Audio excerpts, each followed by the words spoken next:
Okay, Chair, I can confirm that the meeting is now being live streamed to the public and being recorded. Thank you very much, Sue. Good evening and welcome to the virtual meeting of East Devon District Council on the 19th of October 2022. I'm your Chair, Councillor Ian Thomas. I'd also like to welcome viewers to the live stream or recording of our meeting on the East Devon District Council YouTube channel. Could I remind everybody watching, our council has delegated much of its decision-making power to our senior officers until the 31st of October, primarily due to concerns relating to COVID risk. This meeting is therefore working on a consultative basis only. We will, however, continue to operate as closely as possible to the procedural rules set down in our constitution.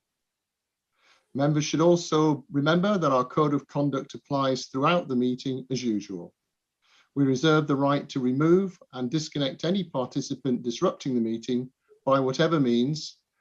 This meeting is dependent on internet connection and a power supply.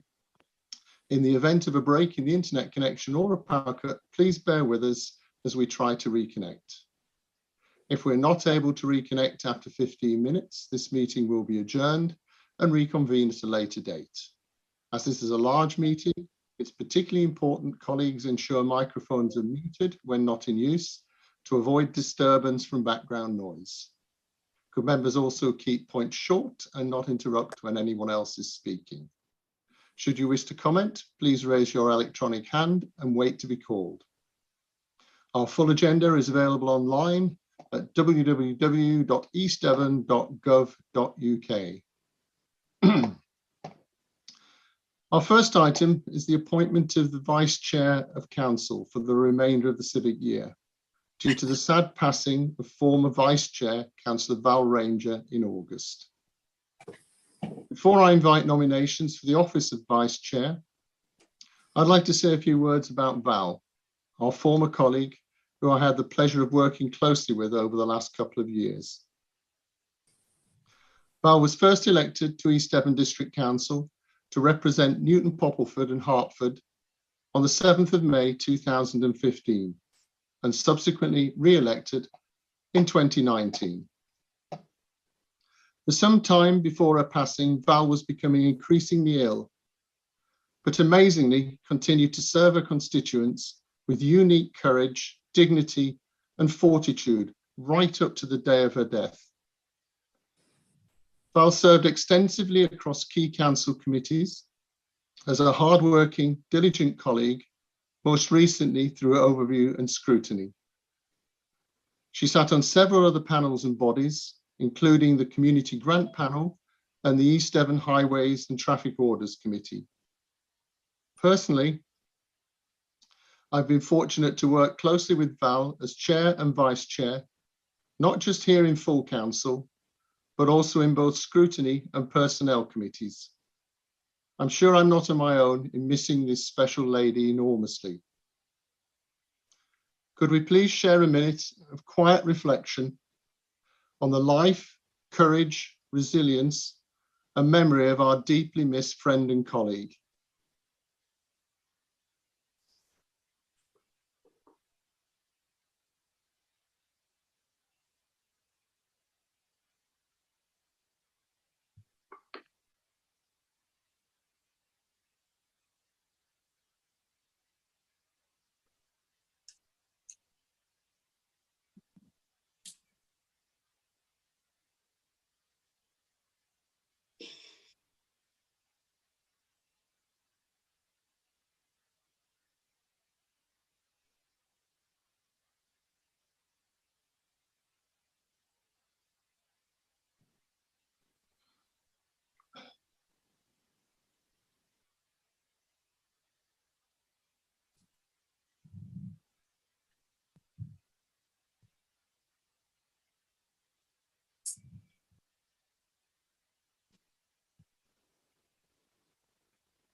Thank you.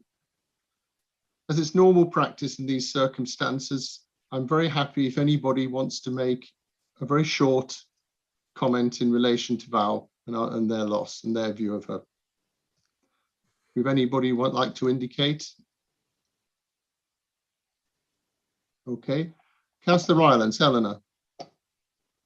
Thank you, Chair. I just wanted to say that Val was the most amazing scrutiny desk mate.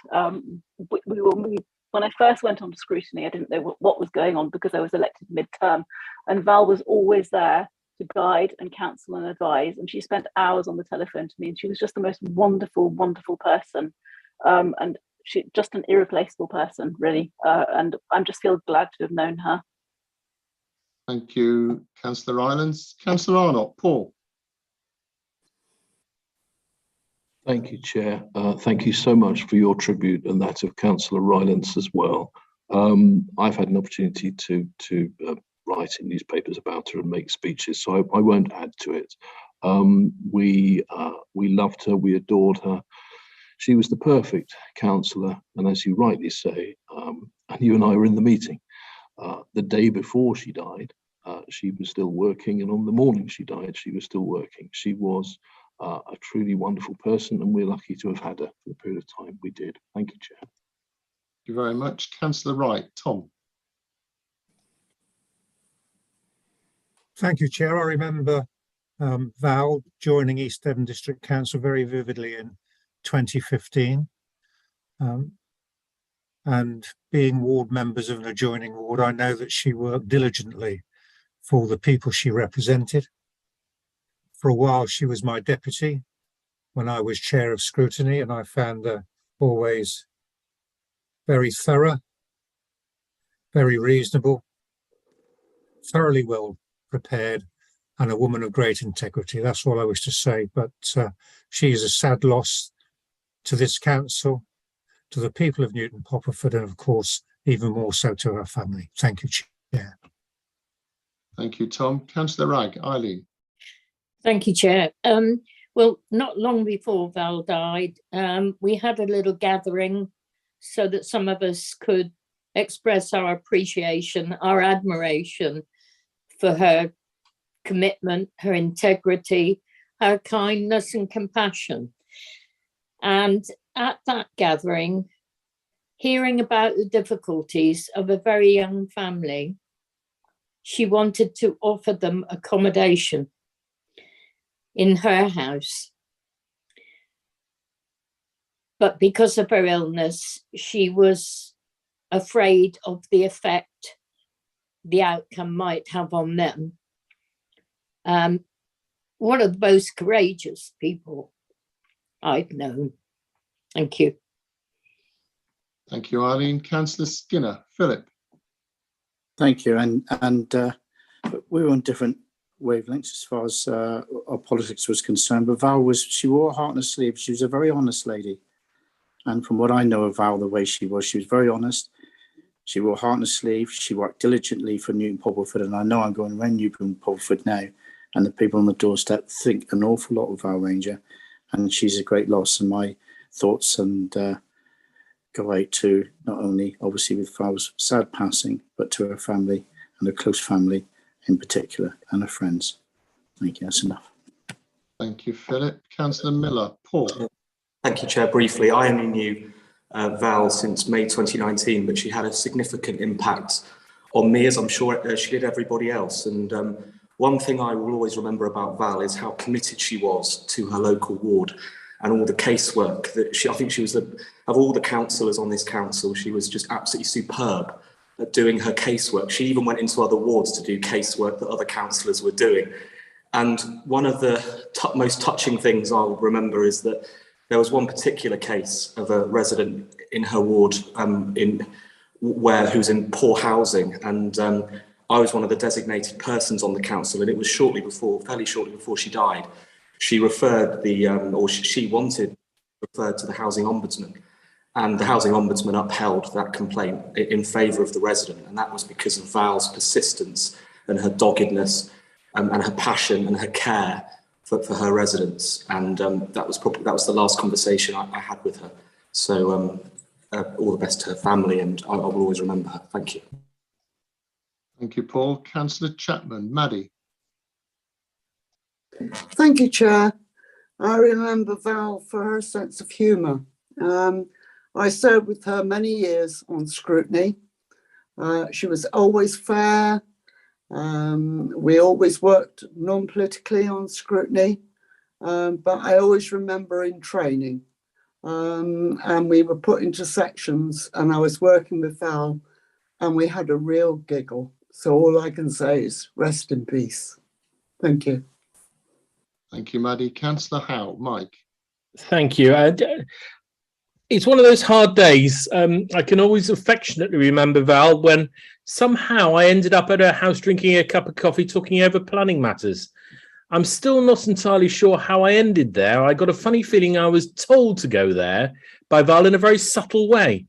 And that's how she worked. She was kind, compassionate, and very caring, but also very hardworking. Right to the extent of just a few months ago, after a meeting we had online here at the council, she phoned me up at the end of it and asked how my son was, because she knew I was going through some problems with my son on operation, and then advised me of what I should be doing to make sure I get the best for him. That's how I will always remember Val, and that's how I want to take her forward. Thank you. Thank you, Mike. Councillor Allen, Mike. Yes, I just wanted to say that it was a real privilege to work with Val as individual councillors, but also as she was Vice Chair of Scrutiny. And to be honest, she, right through the time I knew her, had that wonderful sense of commitment and passion, but a joyfulness about her. And that was very, very special. And we're all going to miss that positive, joyful person. Thank you. Thank you very much, Mike. Councillor Faithful, Peter. Thank you, Chair. I just wanted to say, like a few others have said about Val's sense of humour. When she first got appointed as Vice Chair, she told me a little while afterwards that she felt it was a bit of a disappointment initially, until she realised you get invited to things.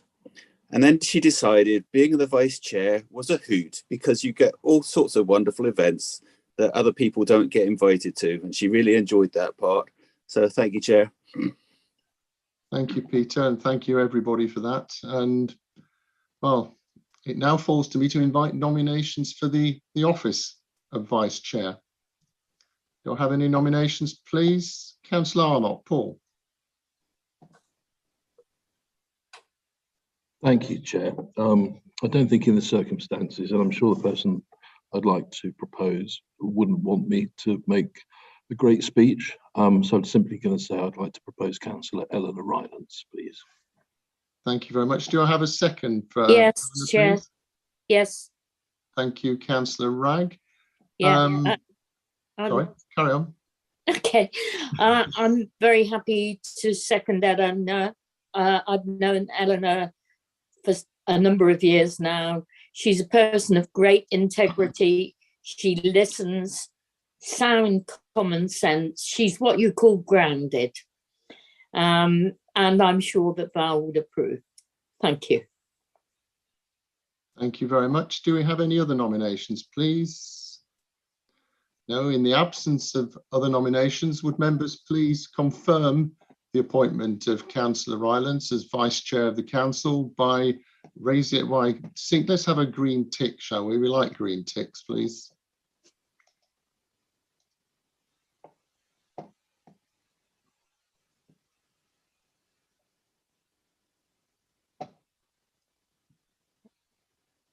The voting's still underway. So, Chair, I have 41 green ticks in favour. Thank you very much. Well, that was a close run thing there, Eleanor, but you've made it in the end, so congratulations on that. Can I confirm that Councillor Rylance is duly appointed and voted in as Vice Chair? It's nice to have a Vice Chair again.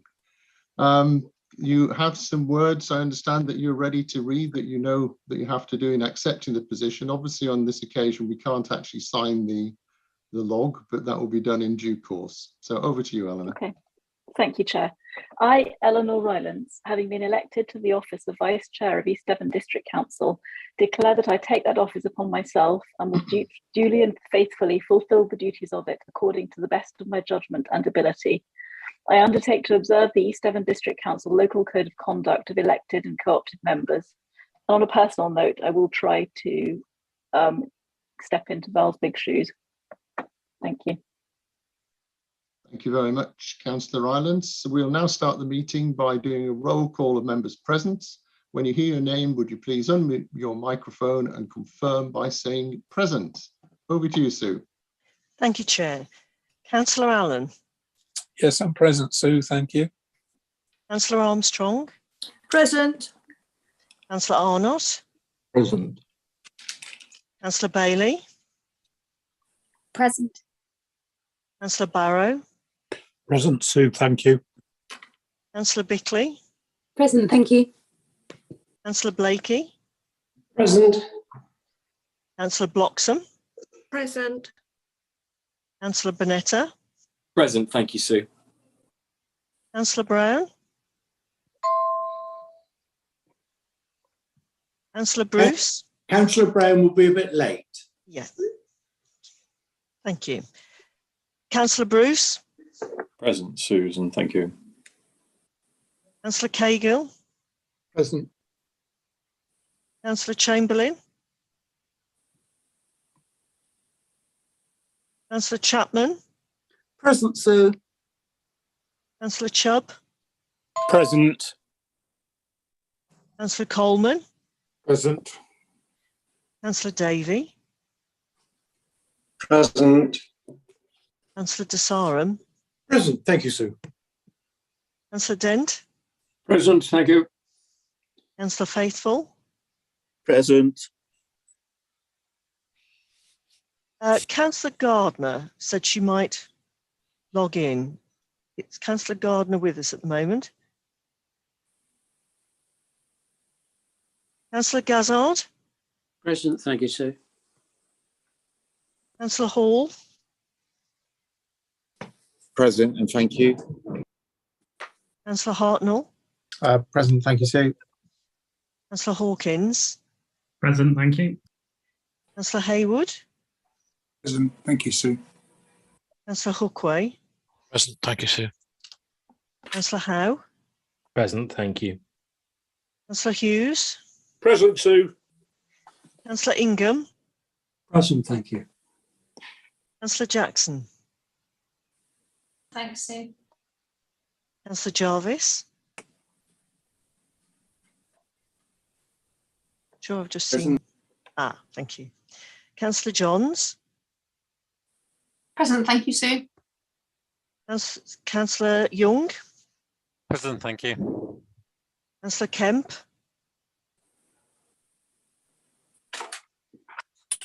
Councillor Present, thank you, Key. Sue. Oh, okay, thank you. Councillor Key. Present, Sue. Councillor Lawrence.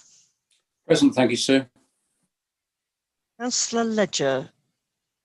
I think he might be late.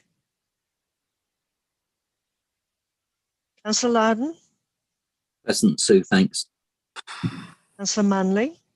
Present, thank you, Sue. Councillor McCollum. Present, thank you, sir. Councillor Miller. Present, thank you, Sue. Councillor Moulding. Present. Councillor Parr.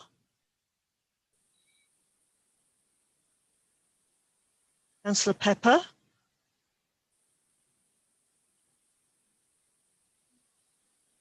Councillor Pratt. Present, thank you, Sue. Councillor Rickson. Present, thank you. Councillor Rowland. Present, thanks, Sue. Councillor Rylance. Present. Councillor Skinner. Present, Sue, thanks. Councillor Taylor. Present. Councillor Thomas. Present. Councillor Twiss. Present, Sue. Councillor Wibley. Present, thank you, Sue. Councillor Ragg. Present. Councillor Chris Wright. So it's Megan. Chris has asked me to give his apologies, please. And can I please apologise for my screen? My picture doesn't seem to be coming up for some strange reason, which people might be happy about. I don't know. But I'm sorry, I keep fiddling with it, but it's just not coming up. So I apologise for that. Thank you. Thank you. Councillor Tom Wright. Present. Thank you, Sue. Thank you. Back to you, Chair. Thank you very much. I can confirm the meeting is quorate. Agenda item 2 is public speaking. I've currently got one member of the public registered to speak. I'd like to invite Mr. Mike Goodman into the meeting. Is Mike there? Yes, he is, Chair. He is, lovely. So I just remind you, as you know already, that you've got 3 minutes to speak and a 30-second reminder will be given. Thank you. Over to you. Chairman, I did give both these questions in on Monday. I don't know if I've got a reply to the 2 questions I asked before, unless you want me to repeat them. Well, I think it wouldn't be a bad idea to repeat them, Mike, but as if by magic, you'll not be surprised to know that I have answers to both of your questions. But I'll keep that in abeyance till everybody else has heard the question, I think. Okay. Over to Thank you, Chair. In February, I asked a question about climate change, and more specifically about tree strategy. Council agreed to allocate 50k for a member of staff to complete a tree strategy. Can Council confirm when they will be publishing their tree strategy, which would have great benefits for climate change and in particular air quality? Do you want me to do the second question? Second question as well? Yes, go for it. Yep, okay. Council may recall that I launched a petition alongside Sidmouth Chamber of Commerce regarding the 100% increase in car park charges. Unfortunately, the council would not hear the petition, and against the will of the residents, coastal car park charges were increased by 100%. We have now come to the end of our summer, and it is encouraging to hear that Sidmouth in particular have returned to pre-COVID levels of tourists. But I and others have been calling for a reversal of the 100% increase in car park charges. Council said they would be reviewing the car park charges. Can I ask, have they decided to reverse these charges? And if not, why? Thank you, Chair. Thank you very much. And just to thank you again, as you'll note this time, I am able to give you answers or arrange you given answers, whereas of course, without the foreknotice of that, I wouldn't be able to. But on this one, on your first question on the tree strategy, John Golding's going to respond to that, please. Over to you, John. Thank you, Chair. So I'm pleased to advise Council that we're currently working with Devon County Council, the Woodlands Trust, Devon Local Nature Partnership and other districts in Devon on a Devon-wide tree strategy. We've produced a specification for the work. We've gone out through a procurement process and are just about to award the tender. And I anticipate a report back and a draft strategy in the spring. We then plan to supplement this work with an East Devon specific piece of work that we've already started, and our district ecologist is leading on the work. Of course, whilst we're working on the strategy, we will continue with our ambitious programme of tree planting and protecting our valued treescape in East Devon. And all this work will be funded within the budget that Council set aside for it. Thank you, Chair. Thank you very much, John. We've even got a queue tonight now to answer your questions, Mike. Councillor Young, Jeff wants to chip in. Thank you, Chair, for letting me speak. As a portfolio holder, I would like to thank Mike Allen for bringing this question up. I was greatly honoured to be invited by the Woodland Trust last week to plant the first new oak at Yonder Oak Wood, a new woodland being planted between Woodbury and Limsden on 153 acres. I'm also involved with the Clyst Valley Regional Park and the strategy there to increase the canopy cover from only 12% to 30%. I'm in constant touch with the Woodland Trust and officers creating a Devon-wide tree strategy, and this will provide a real good template to quickly create our own tree strategy. We're also finalising a scheme for our own land with trees donated by Devon County Council and the Woodland Trust, which ward members which are affected have been informed. Our aim on canopy cover is not yet decided, but I would like to see a brave 30% for the whole of the district. Bearing in mind, London has got 20% already. But planting trees is not our get out of jail card for climate change. We urgently need to extradite ourselves from fossil fuels. And I say that as an ex-employee of Exxon. So thank you for that. Thank you for that, Councillor Young. And as an ex-Shell employee, I don't think you'll mind me actually correcting that it was actually Mike Goodman who asked the question. Mike Allen's appearing later on in the performance this evening. Next, second question, Councillor Rowland. Jack. Where's Jack gone? Jack's now not answering the question by leaving. Yeah, I've just remembered to unmute myself, Chair. Thank you. Well, thank you, Mr. Goodman, for your question. And I can confirm that I had already requested an officer report to be on the agenda for the Cabinet meeting on the 30th of November.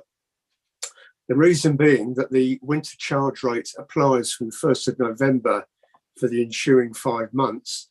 And this will give time for the officers to see the full effects of the charging rate that's applied through to the end of October. Can I take this opportunity as well to remind Mr. Goodman that the Roxburgh car park in Sidmouth does not have the increase he alluded to. I have been monitoring the monthly income from East Devon District car parks against the budgeted income for the financial year to date, and this will be reflected and reported on in the reports that's coming through at the end of November. Every time I've actually visited Sidmouth over the summer period, I've actually had difficulty finding an empty space to park and pay.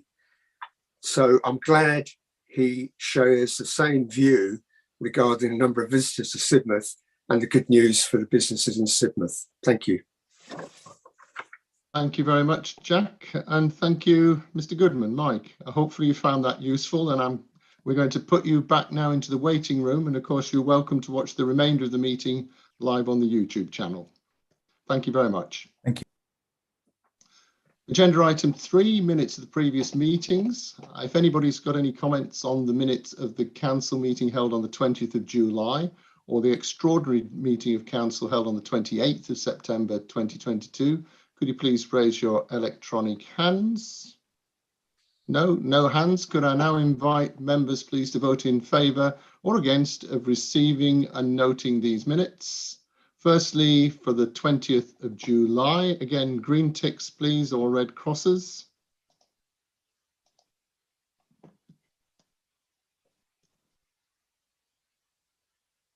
Chair, I've got 40 votes in favour. Thank you very much. And secondly, when the ticks disappear, if we could clear the board.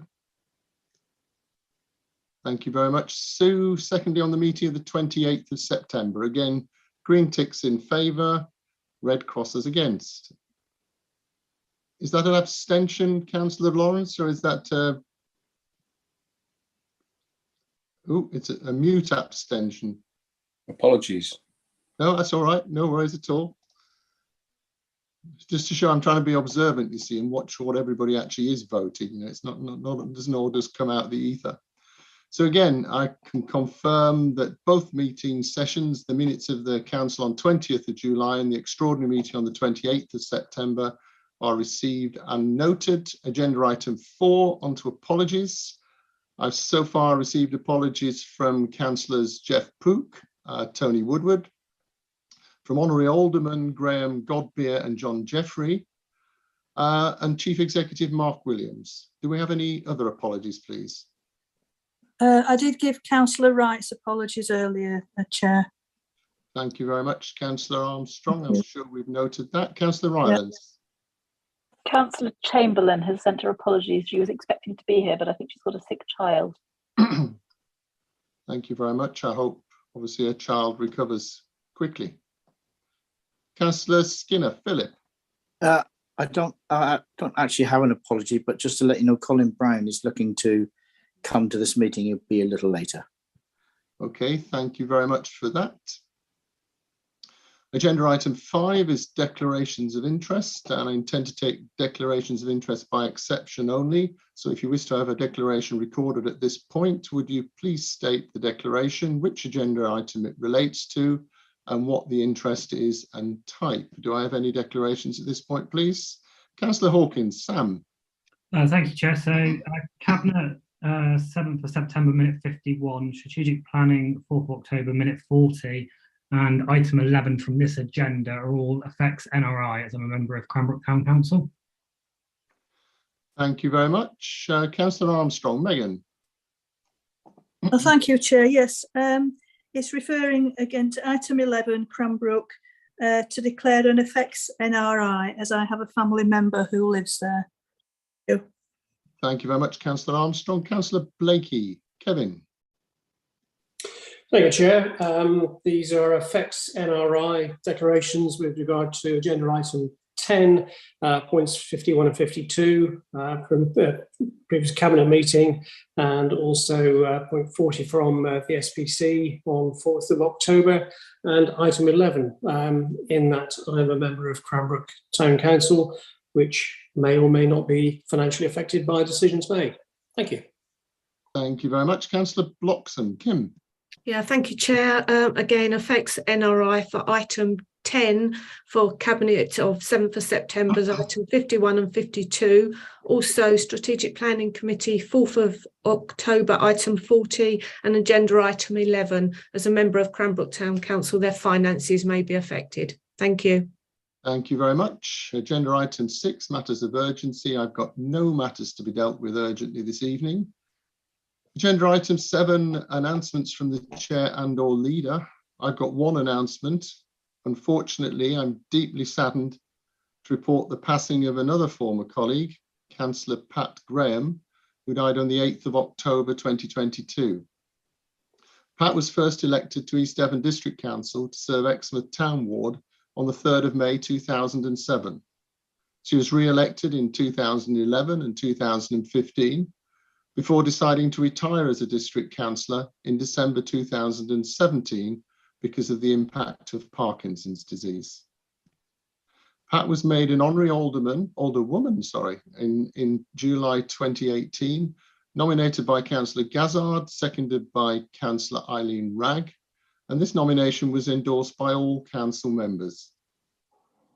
She was a key figure on a number of East Devon committees, including licensing and enforcement, corporate overview and scrutiny. Pat's other engagements were extensive. She worked on East Devon Business Forum, Exmouth Sports Centre Advisory Forum, a Member Development Working Party, LED Joint Working Party, and the Lower Exe Mooring Authority Management Committee, an amazing breadth of different service committees and bodies. Pat served as mayor, making an enormous difference to Exmouth and its people. She received an MBE in recognition of her hard work and dedication to projects such as Britain in Bloom, and Pat was a truly special person who helped put Exmouth on the map as an excellent place to visit, live and work. Finally, Pat's recently been described by our chief executive as one of the best councillors he's ever worked with. A valuable and sincere compliment from an officer who's worked with many excellent members across several administrations during his service. I'm not yet aware of the funeral arrangements, but will obviously reflect the family's wishes and advise council when this becomes available. I had actually tried to contact Councillor Wragg today to see whether there was any update on that, but she's now indicating. So Eileen, would you like to fill in the details, please? Yes, yes, I did see Keith Graham, Pat's husband, just a couple of days after she died. Her passing was very peaceful. The funeral is Friday, the 28th of October at 11 a.m. at Holy Trinity Church, Exmouth. There is parking at the church for those who'd like to attend. May I add just a couple of words, Councillor Thomas? Please do, certainly, no problem. Thank you. Pat was my fellow ward member, one of my fellow ward members for the Exmouth Town ward. She came on, I think, about 8 years after I was on. Pat was always supportive. She did a tremendous amount of work for Exmouth, and she did it quietly. She had a very quiet, dignified manner, very understated. In fact, I don't remember her ever speaking at district council, not like some of us noisier ones. But she was diligent, very committed to what she did. She'd had great sadness, she and Keto. And we've lost a truly remarkable lady. Thank you. Thank you very much, Eileen. If there's anybody else would like to speak who knew Pat. Okay, thank you. Well, what I would like to do is in the similar, sorry, Councillor Skinner, Philip. Sorry, Chair. Yeah, I did, because obviously I knew Keith very well through being down the docks and all the rest of it. And I got to know Pat. Pat was just, I mean, Eileen has said lots of things and absolutely bang on the money. She was just a lovely lady. I don't know what else you say, really. She was very calm. She was very committed, and she was just a lovely to talk to, and she was just a lovely lady. God bless her. Thank you, Philip. Councillor Gazzard, Steve. Thank you, Chair. I'd just like to echo what everybody has said. Pat was a wonderful lady. She was an excellent mayor of Exmouth, and I remember Pat very well because when I first became a councillor, she took me under her wing like several of the other councillors did. But what you got from Pat was honesty. She wasn't political. She had the town's heart at centre front of what she did, and she is greatly missed. And she will be remembered also for Exmouth in Bloom, for the great things that she did. And I think last week's announcements of what awards Exmouth in Bloom won was a great tribute to Pat Graham. Thank you. Thank you very much, Councillor Gazzard. And what I'd like to do again is, if we could, have a minute of silent reflection, remembering our former friend and colleague, Councillor Pat Graham.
Thank you. Our condolences are with Keith, or Keitho, as I know many people know him, and his surviving relatives. Thank you very much for that. Agenda item 8, confidential and exempt items. I've got no items recommended by officers to be dealt with as confidential or exempt.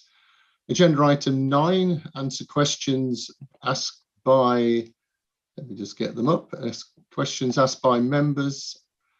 12 questions were received, all have been responded to in writing and published prior to the meeting. Questions were submitted by Councillor Miller, Councillor Jess Bailey, Councillor Megan Armstrong. Councillor Miller, do you have any supplementary question? Yeah, I have a few, thanks, Chair. Question 3 to start, please. I'm sorry to say that the answer provides with no detail within recommendation 4 with regard to the issue I raised.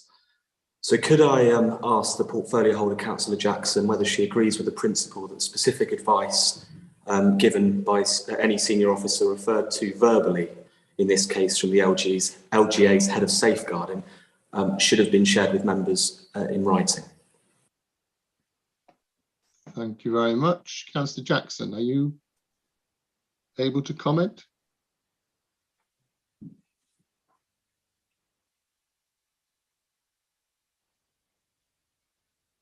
I see no Councillor Jackson. Councillor Arnott, as leader, would you like to comment, or would you prefer Councillor Jackson to pick it up later?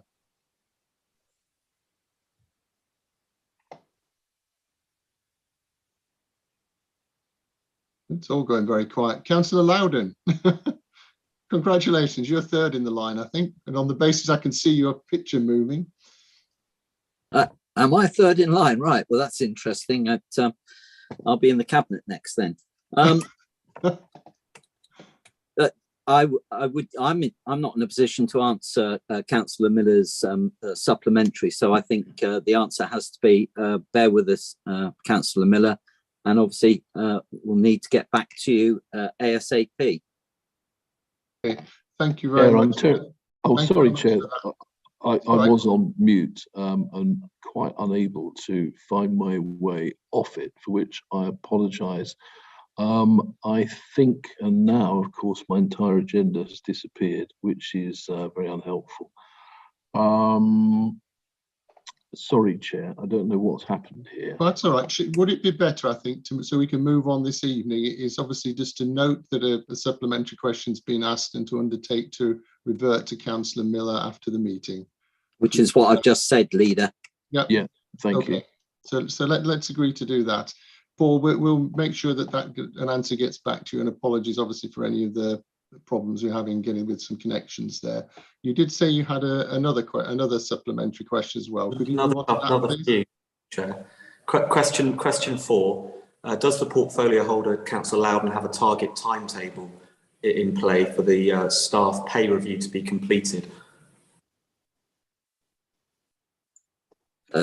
Thank you, Councillor Miller, and the council is hopeful that we can get this over the line and into colleagues' pay packets before the end of the year.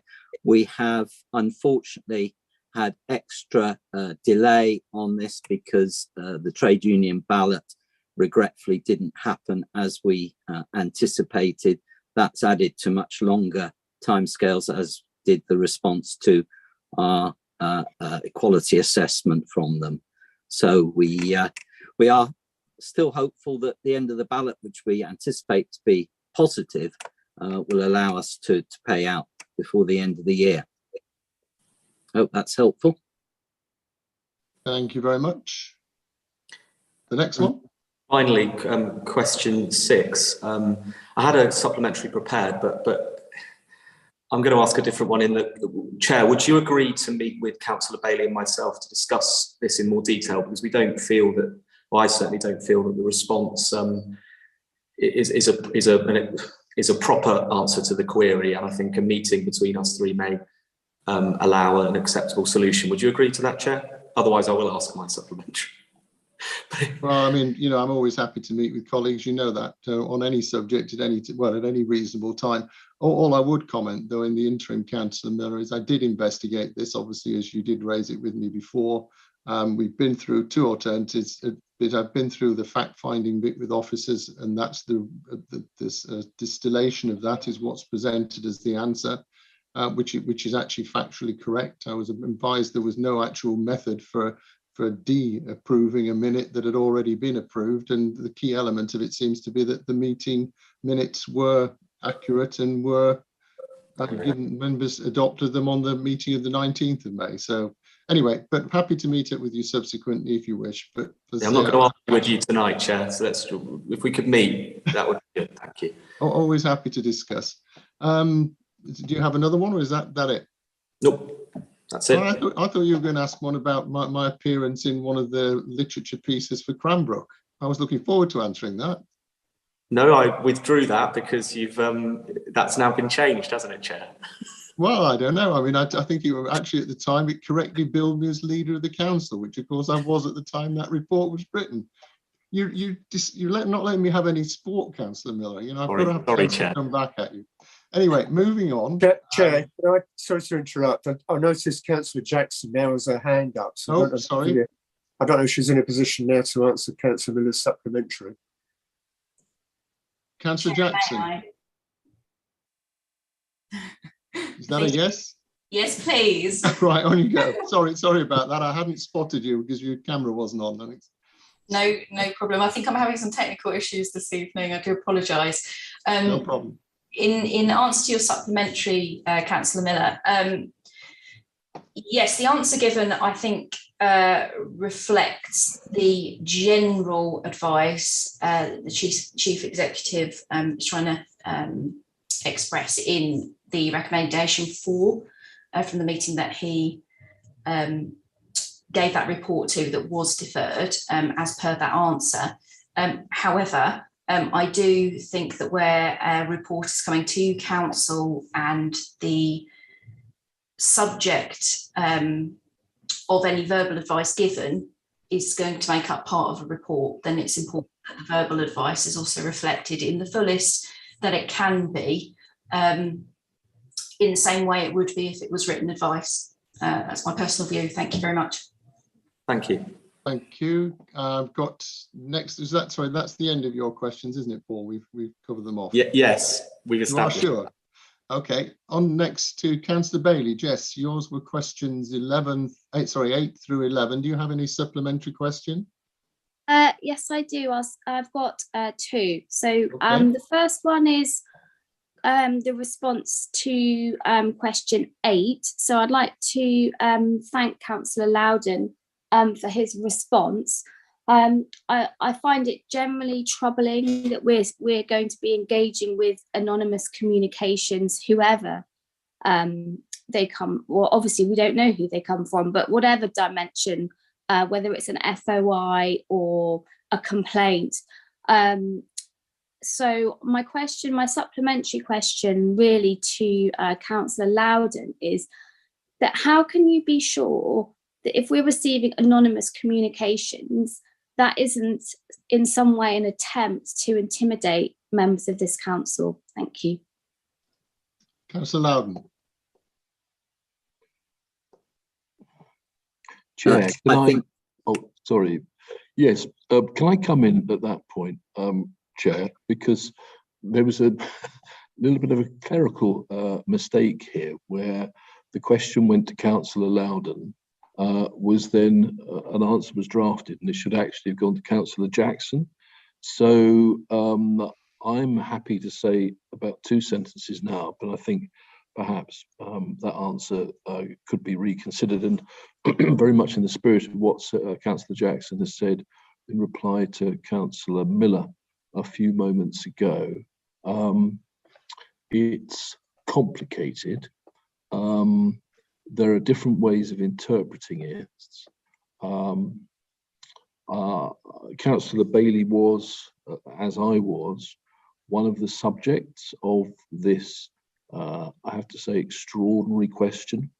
And so we have to weigh in the balance. Do we deal on a level playing field, however, frankly, offensive the request through FOI is, on anonymous basis, and one might say perhaps there's a degree of cowardice around that. If you've got an honest question to ask, why don't you ask it honestly? Or do we say, no, we shall never do that? And this is very difficult because I think more than any other council in East Devon's history, we are transparent and democratic, and it is tricky. So the monitoring officer's taken a view, and I think that's reflected in the wording of the answer. It's a no-win situation, I think, Chair, unfortunately.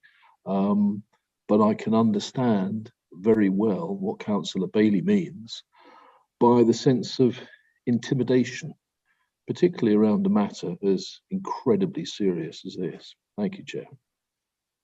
Thank you very much. Councillor Bailey, you okay with that answer? Yes, thank you. Thank you very much. You said you had two, if I recall correctly. Yes, my other one is question 10, which is on the East Devon tree strategy, please. I'd like to thank the author of the response. And my supplementary question, so Mr. Goodman spoke earlier, but the tree strategy, actually, the request for that started not in February this year, but following a council motion in July 2021. And so I'd like to politely ask if we can have a commitment to a time deadline when the East Devon tree strategy will be completed. Thank you.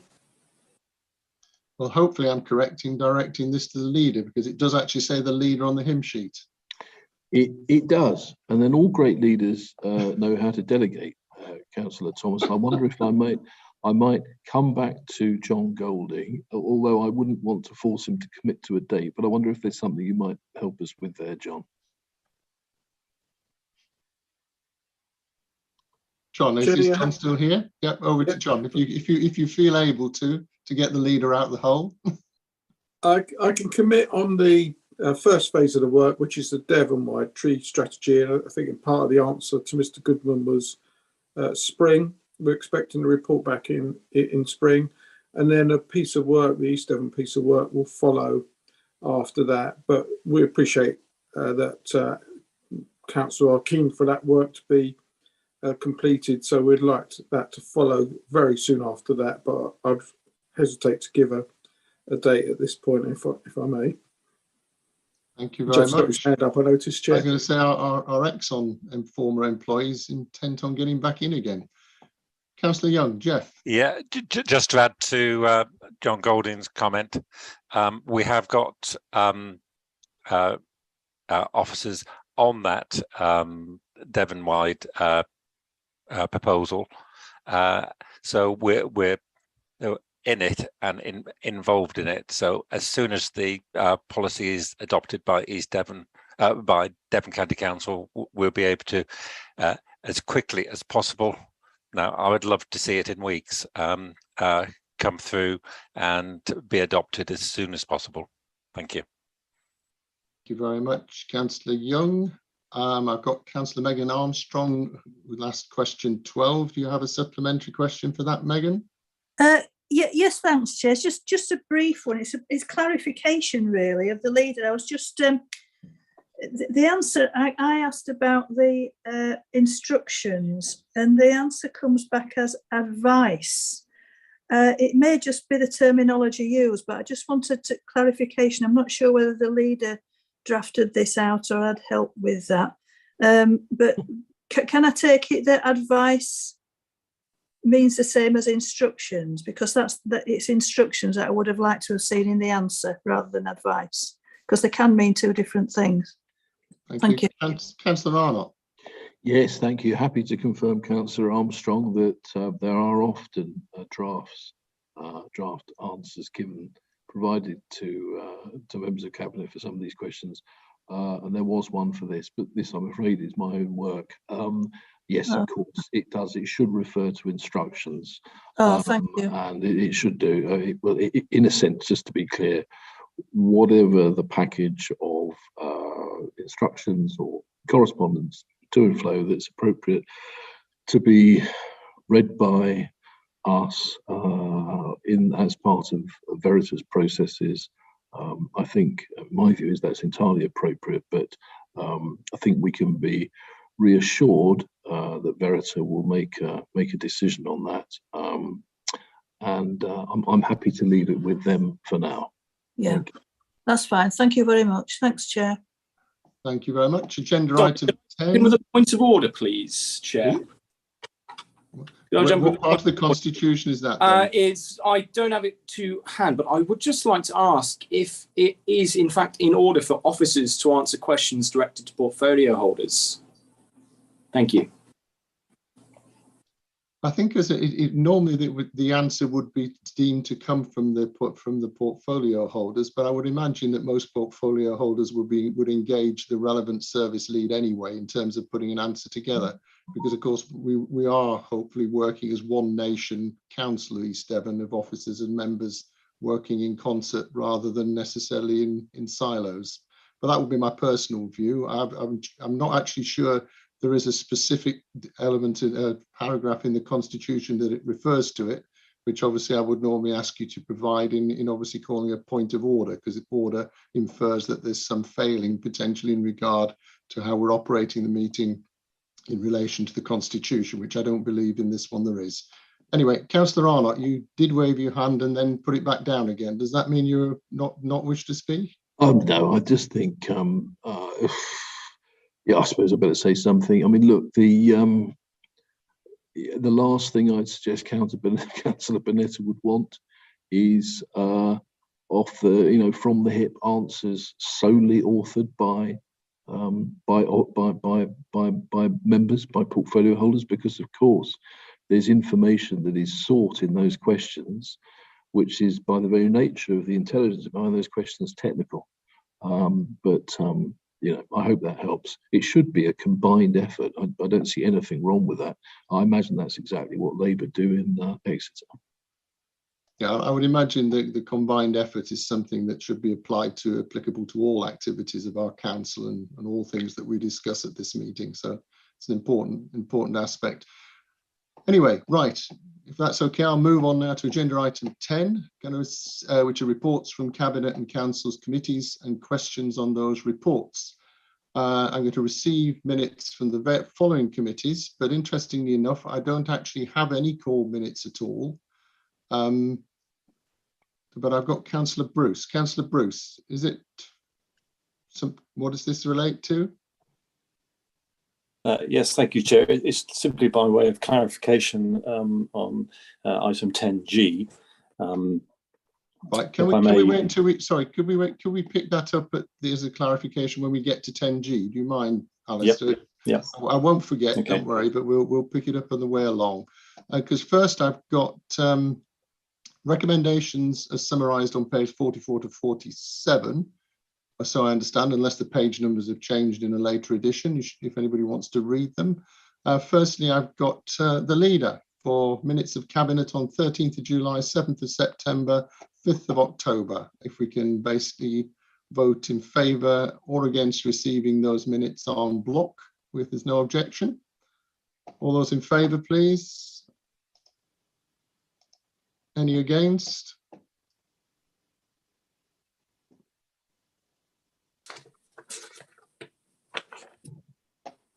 Chair, I can't see any against. I have 35 in favour.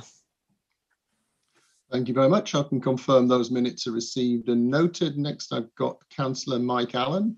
Minutes of scrutiny. Sorry, Chair, just to be clear, that there are recommendations in there, so it's recommendations to senior officers as part of that as well. Yes, sorry, I thought that was implicit in what I'd said. Do you need to do that separately? No, it's just you said noted, that was all. Received and noted. Yeah, okay, fair enough. Get that. I'll give you a 1-0 for that one, Henry. We'll come back to one later. Mike Allen, minutes to the Scrutiny Committee held on 7th of July, 8th of September and 6th of October. Councillor Allen. So moved, Chair. Thank you very much. Members, please vote in favour or against as normal.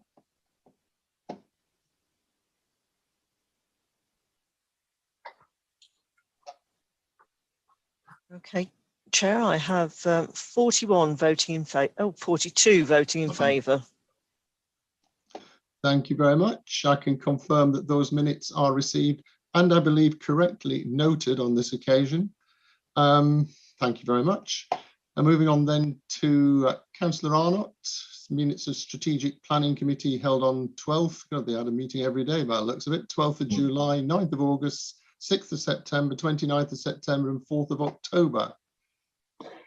Thank you, Chair. Well, so already we know that Councillor Bruce would wish to speak on 10G, which is the first of those, 12th of July. That's right, lovely. Councillor Bruce, do you want to ask your clarification now, please? Thank you, Chair, provided my connection stays up. Yeah, by way of clarification, on the October the 4th strategy meeting, comment was made by Councillor Young at this meeting, suggesting that more housing would alleviate flooding. And I would ask those on this committee to consider what follows. Whilst new housing will not follow the old method of combining wastewater with roof rainwater runoff, there is still the issue of surface runoff from hard standings such as driveways and roads. This is recognised by the Environment Agency as the most significant source of flooding in built-up areas as opposed to groundwater and ordinary watercourses in their report on surface water flooding version 2 of 2019. So it's entirely up to him, and it's not my intention to embarrass him, especially as he's done some good environmental work recently. But I'd like to offer him the opportunity to clarify his comments regarding this assertion, given how sensitive the subject is to the residents of Featherton. Thank you, Chair. Chair, could I then just ask Councillor Bruce to help? I'm on 10G. Which page are we on for that, please, Alistair? It's referring to the comments he made in the strategy meeting of October the 4th. Is this actually recorded in the minutes, Councillor Bruce, or is it something from the audio? I don't know. It was a Zoom meeting, so who knows? Okay. Well, I mean, I'm quite happy if Councillor Young wishes to confirm it, but actually the purpose of this element is really only to agree the minutes of the meeting. And obviously, if it isn't something that appears on the minutes, we could go around in circles all evening on that. But on this, obviously, I'll give you the latitude to for Councillor Young to respond now if he wishes to.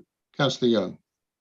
Yeah, the comment I made from memory was that further development in the village would affect flooding and not affect flood resilience. It's the opposite way. No, opposite way round to what you've said, Councillor Bruce. Whether it was, I think it was a statement that I had read out. I wasn't there at the meeting, but my intention was to point out that further development in Featherton would contribute to more flooding and not less flooding. Okay, can I ask that on the basis it's not actually within the minutes that we're approving this evening, that it's something sensible for if the two gentlemen could pick it up offline and sort and resolve it between them, if that's a sensible outcome. So basically then move those. I'm satisfied with that, Chair. Thank you very much, Councillor Bruce. Chair, Councillor sorry, Young. just before you go on, so minute 40 from the 4th of October is a recommendation to adopt the Cranbrook plan. Of course, there is an item on that specifically, so if you can take that or if council can vote on just taking that into account when you actually get to the item rather than specifically approving. Yeah, thanks for clarifying that. Obviously, we're aware that there's a specific item, but obviously anybody reading this elsewhere might not necessarily be. So in that context, could we please vote again on the minutes? Those minutes are highlighted. Thank you very much.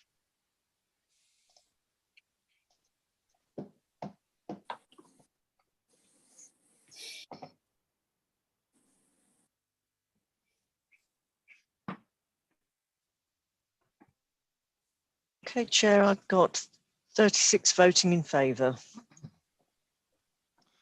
Thank you very much. And now, obviously, that's in the context of the item coming later in relation to Cranbrook. I confirm that the minutes are received and noted. Next, I've got Councillor Wragg. Minutes of the Planning Committee, please. 2nd of August, 30th of August and 30th of September. And the 26th of July. Right, yeah. I don't actually have the 26th of July on my sheet. Is it on there? I had them on the agenda. So anyway, if they've been approved, okay. Approved. But I so moved. Thank you. Thank you very much. All those, please, can we vote in the normal way? All those in favour with the tick, any against with the cross?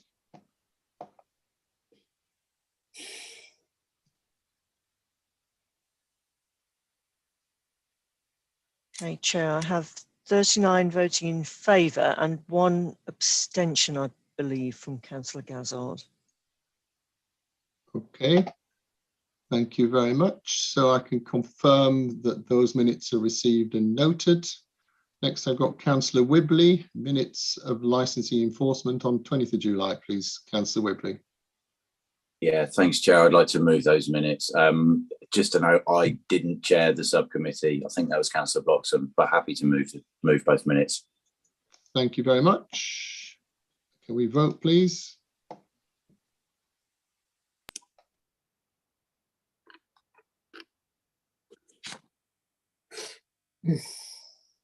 Yeah, I've got 32 votes in favour.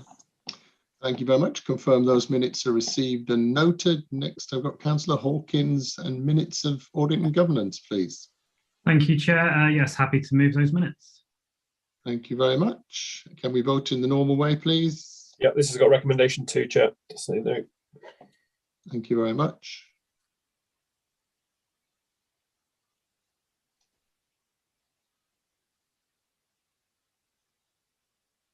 Okay, I have 31 votes in favour.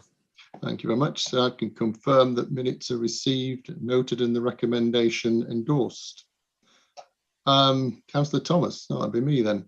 Minutes the Standards Committee on the 27th of July 2022. Could I invite members to vote in favour or against receiving and noting these minutes, please?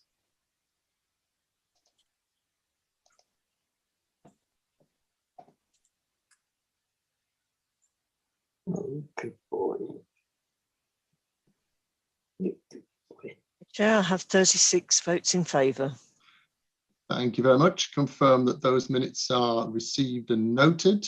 Next, I've got agenda item 11, which is the Cranbrook plan. Sorry, the Cranbrook, I've got 2 plans here, the Cranbrook Development Plan document.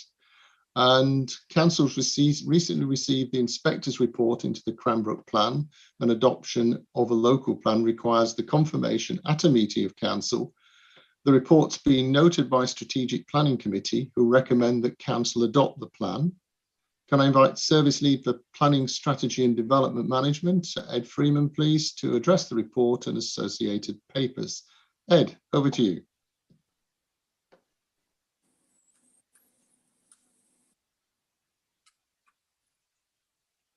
I'm not sure that he's present. Good, this works well.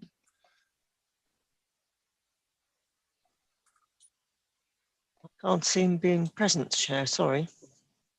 Okay, well, is there, could we lead from anybody else from this? Could the chair do this? So, well, I can attempt to lead it, Chair. So this has been through strategic planning, and as the report says, we have had the inspector's report, which allows it to come forward to Council for adoption. It's coming to Council because it's a development plan document rather than the neighbourhood plans that go to Council, goes to Cabinet. So it's incorporating main modifications that the inspector has proposed, and then there are also some minor modifications that the Council is also proposing, but that is in the paperwork. As I say, strategic planning have recommended it for approval, which you've just been discussing. I can't add much more to the detail. I might be able to whilst conversations are going on, but I think if you can take the report as read, Chair, and obviously members can debate it. Thank you. Okay, in the absence of the relevant service lead, I mean, would the chair of the committee like to speak first, please? Councillor Arnott? I don't think it would be helpful for me to tell the entire narrative of the development of the Cranbrook plan, probably, Chair. I'm happy to just move the 2 recommendations. Okay, then there are recommendations on page 185 of your hymn sheet. First recommendation is that members note the final report of the planning inspector on the examination of the Cranbrook plan. And secondly, that the Cranbrook plan incorporates the proposed main modifications, minor council additional modifications, and changes to the Cranbrook plan policies map be adopted. In the absence of anything else, I'll quite happily second the leader's proposal. And so if we could all those in favour, please, or against, green ticks in favour, red crosses against, or raised hands for abstentions.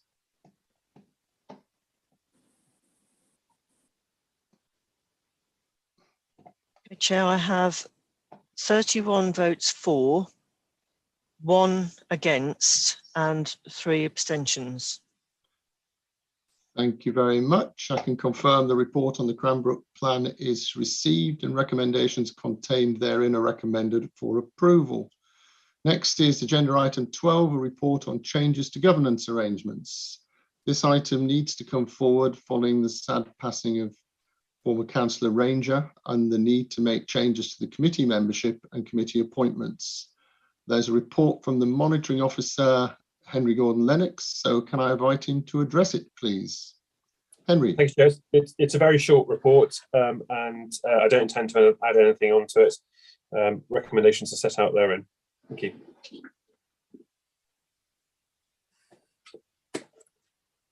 Thank you very much. I've got nobody else looking to speak on this, so your recommendations are Hang on, page. Sorry, Councillor Miller. My apologies. No Councillor worries. Miller. I'd like to make a nomination from the floor for Councillor Megan Armstrong to sit on the county committees instead of Councillor John Loudon. The East Devon Highways and Traffic Orders Committee is a very important committee, and the councillor who has agreed to second my proposal sits on it.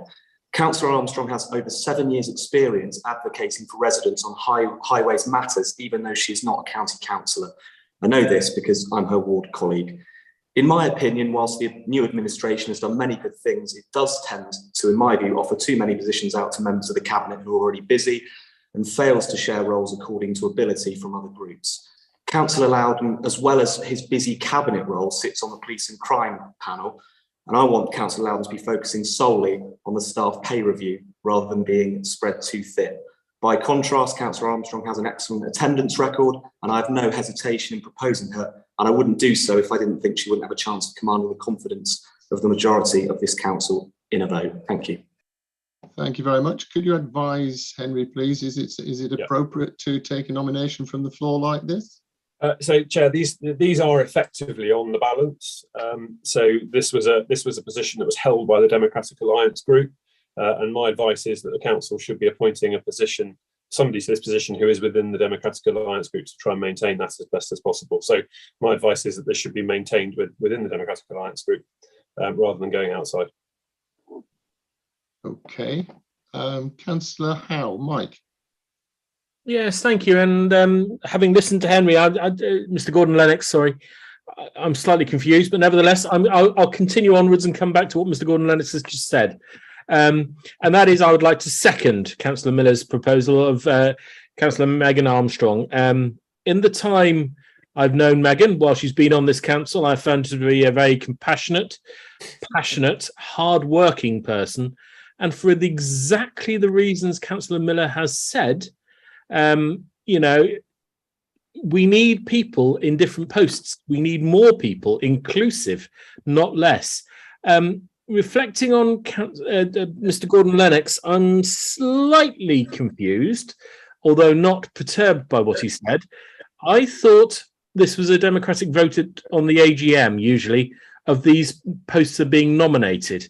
It's not political as far as I'm aware, and as such, the council should have its free choice of those roles. And I still believe Megan would be the ideal candidate at this time. Thank you. Thank you very much. What I'd like to do, sorry, to come back to you, Henry, if I could, is there any constitutional reason why council should not choose to take a vote between the two different people in the first instance? If there isn't, then I'm minded to agree that we do that. If obviously there is a constitutional reason that I'm not aware of for us not doing that, then clearly I would go with that. Can you clarify for me, please? Yeah, so the intent when we're doing the allocations of the seats and downwards is that they are as balanced as far as possible. This is a seat that council has agreed has gone to the Democratic Alliance Group effectively by the appointment of former councillor Ranger. So that's the advice, is to leave it in that seat. If council was minded not to do so, well, it's within its gift. But essentially, that would be against the advice of trying to balance it as far as possible. Okay, thank you very much. But the point being that council can make that decision. Yeah. So on the basis council can decide in the context of your comments on balance whether it wishes to entertain a vote that either elects Councillor Loudon, who I would then ask in the first instance for a proposer and seconder for Councillor Loudon. I'm not sure we've got one, so that we've got the same as for Councillor Armstrong, And then at that point, we can vote in the context of the individuals and also in the context of your constitutional comments. Councillor Bailey, is it relevant to where we are at the minute? My questions are always relevant, Councillor Thomas, thank you. I wanted to ask Henry, if I may, if this is going to mess up the seats according to that chart that we have, whether it will then mean that there has to be a subsequent readjustment and another allocation to the Democratic Alliance to ensure this political balance? No, so the committee table that is sent out, that's the crux, because that's where the main allocation happens. But beyond that, into the panels and forums and joint bodies, we try to maintain the political balance as well, and the expectations as we do. This is a slightly different one because it's the outside bodies. I've chatted, but it's not one of the main balancing requirements. So it's not going to require a rebalance now. And I have to be honest and say the difficulty will be presented if we did this routinely and have been doing it for the last 3 years on that sort of every time there's a change. We've been in real difficulty trying to balance these smaller groups. So on the main, it's not going to cause a problem. We may have to redo it in November, well, it'll be December's meeting, depending on what the by-election for Newton Popperford reveals. We might have to do the political rebalancing. But for this, I won't have to. But when it was established, we tried to balance it across the parties as much as possible. But I wouldn't advocate doing a full rebalance on the entirety until May next year, just because it causes chaos. So for now, if council chose to change the county committee, then that's okay. But as I say, preference is you leave it as it is for now. Sure. Thank you very much. On the basis I have a proposer and seconder for Councillor Armstrong, what I'd like to do is next ask please for a proposer for Councillor Loudon and a second, please. Is that Councillor Arnott? Would you like to propose Councillor Loudon? Oh, yes, I would, Chair. Okay, lovely. But I'd like to say something to go with it.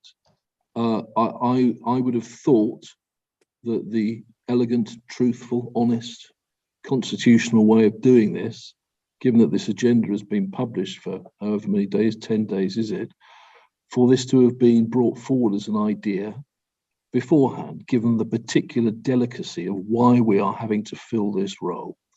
So feels like a stunt to me. It's very disappointing. I have absolute respect for Councillor Armstrong. I'm sure she would be superb at doing this. I do think it's very important that this appointment is not only made because of a single issue in Exmouth around parking that concerns Devon County Council. It can't just be made on that basis. So what I'm going to say, Chair, is I am heeding the advice that the monitoring officer has given us, and for that reason I will propose Councillor Loudon and let the votes fall where they may. Thank you. Thank you very much. Councillor Wragg, are you intending to second? Yes, I will second. I think in these times of instability, continuity is very important. I have a great regard for Henry's professional opinion, and I think that we should continue as we have been doing. Thank you. Thank you very much. Councillor Lawrence Richard. Thank you, Chair. I'm a little bit confused with this because I too listen to Henry Gordon Lennox, but I can't understand his reasoning. There doesn't seem to be a valid reason why we shouldn't vote for somebody else. And he wasn't able to come forward with the real reason other than the fact that, well, that's the way it is and it should continue the same way. I don't follow that at all. I'm sorry. If he could explain himself a bit better, perhaps I might understand it. Thank you. I think there are, yeah, but I think what we'd like to do, Richard, is move on with this.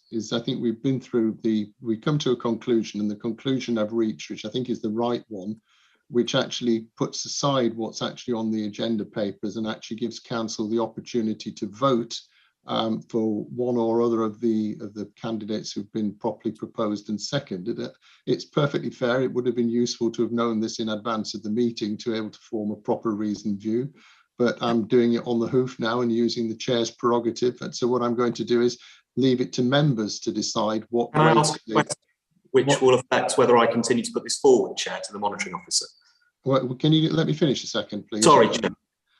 No, so what I intend to do is actually follow this, give members the chance to basically wait to take the comments of the monitoring officer into account or not when they're deciding who to support as part of the criteria for their decision. And based on the majority view of those voting, we'll appoint one or other of the candidates to the position. That's what I intend to do. So unless there's anything wildly alternative to that, Councillor Miller, I'd rather just move on. Okay, thank you very much. So we've got two properly proposed and seconded candidates. We've got Councillor John Loudon and Councillor Megan Armstrong. What I'd like to do is a simple head-to-head vote on this where... Chair, Sarah Jackson. Can you please not interrupt?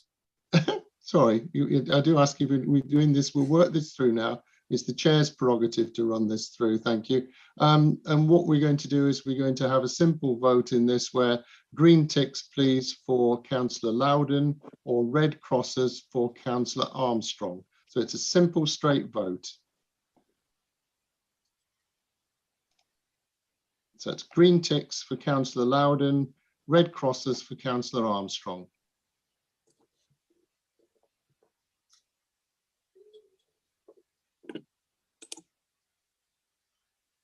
Okay, Chair, I think the voting's concluded. I've got 20 votes, green votes for Councillor Loudon and 27 red votes for Councillor Armstrong and 1 abstention.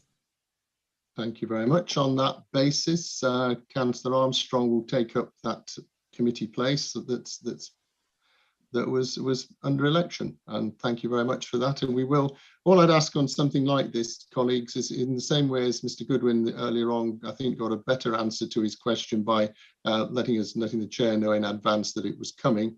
It would help on situations like this if members felt they were going to field a left field ball, if they could actually bowl it before the match starts. Thank you very much. Thank you. Right. Does that cover off? Do we need a vote? Yeah, on I still need the rest of the report approved. That's please. what I was going to say. Do we just can we vote on the rest of the report, please? Which is on page. The recommendations are on page 833, 834, with the modification that we have Councillor Armstrong instead of Councillor Loudon on the county committees. Okay. All those in favour, please, green tick. All those against, red cross.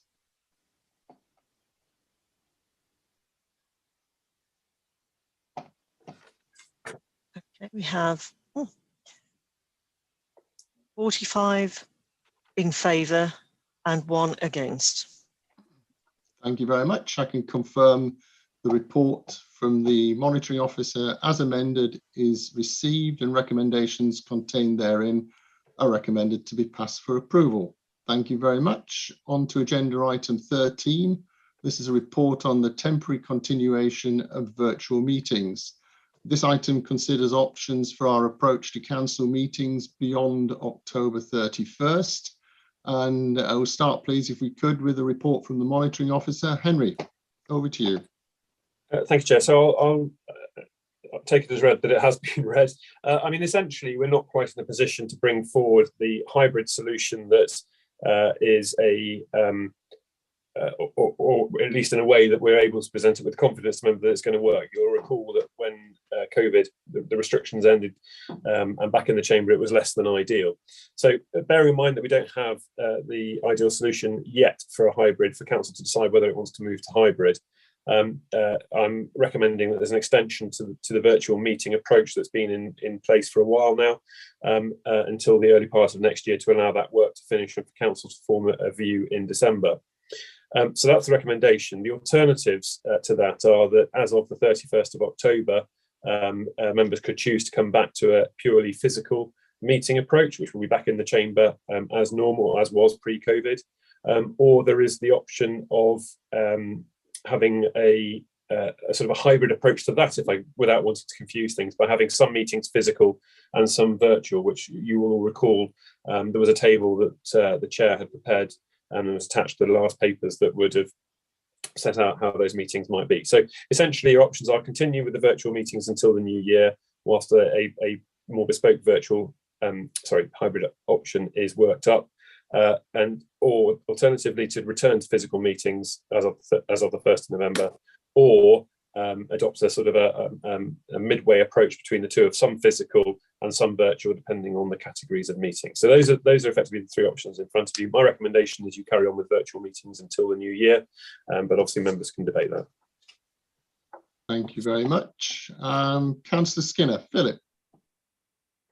Thank you, Chair. And I've heard what Henry, what his opening gambit is, and I've heard the options that he put on the table. I find the continuation of these virtual meetings to be almost nonsensical.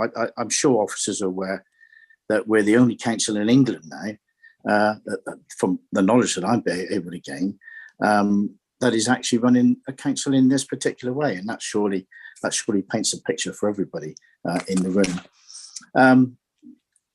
It has caused one or two issues. We have an issue outstanding at the moment, whereby through a planning meeting that we had, a decision that was made by the planning committee members, which was a decision that was 8-3, with the planning officer not wanting to sign that off. Don't agree with what the recommendations that council made, the members of the planning committee, and has a trouble with that. And the reason for that is because he doesn't have to sign it off, because of course we're not in the room virtually. So it is starting to raise issues, and that's a serious issue for me. For me, when councillors make the decisions that they make, particularly at planning meetings, for example, and could be other meetings as well, to have that challenged is just, it's not democratic, and that's just not right. So what I'd like to see is an amendment that I'd like to make to an amendment to change, is to see that we have face-to-face meetings at the designated sites of either Blackdown House, Exmouth Town Council offices, or a site that has been designated by the officers whom are arranging such meetings. All meetings can start off in exactly the same way as we did previously, when we members turned up and we had our laptops, keeping the hybrid position, because I think that is really quite important, that members of the public as well have the ability to either come to the meeting, or they have the ability to come virtually, or other members have the ability to come to meetings who are not necessarily voting members, but would have the opportunity to still come into the meetings virtually. So I'm proposing a hybrid system, and this system is already being conducted by Devon County Council, as I found out from a few members, and I'm sure other members will know this as well, and the twin-headed councillors that are sitting on this council that know how Devon County Council works. And it appears to me from those members, and I've spoken to a few, say that this works very successfully for them. My proposal is not intending to leave anybody out. In fact, what it is keeping the ability for people to still join in.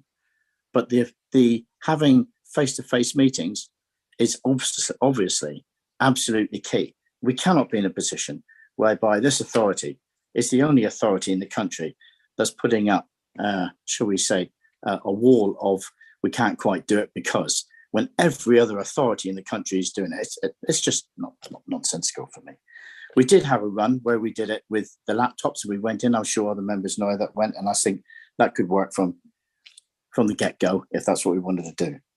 And exactly the same way as county, I'm proposing that all voting members would need to be in the room of that committee to be able to vote. So if you were a member of a committee and you were in the room, you can speak and vote.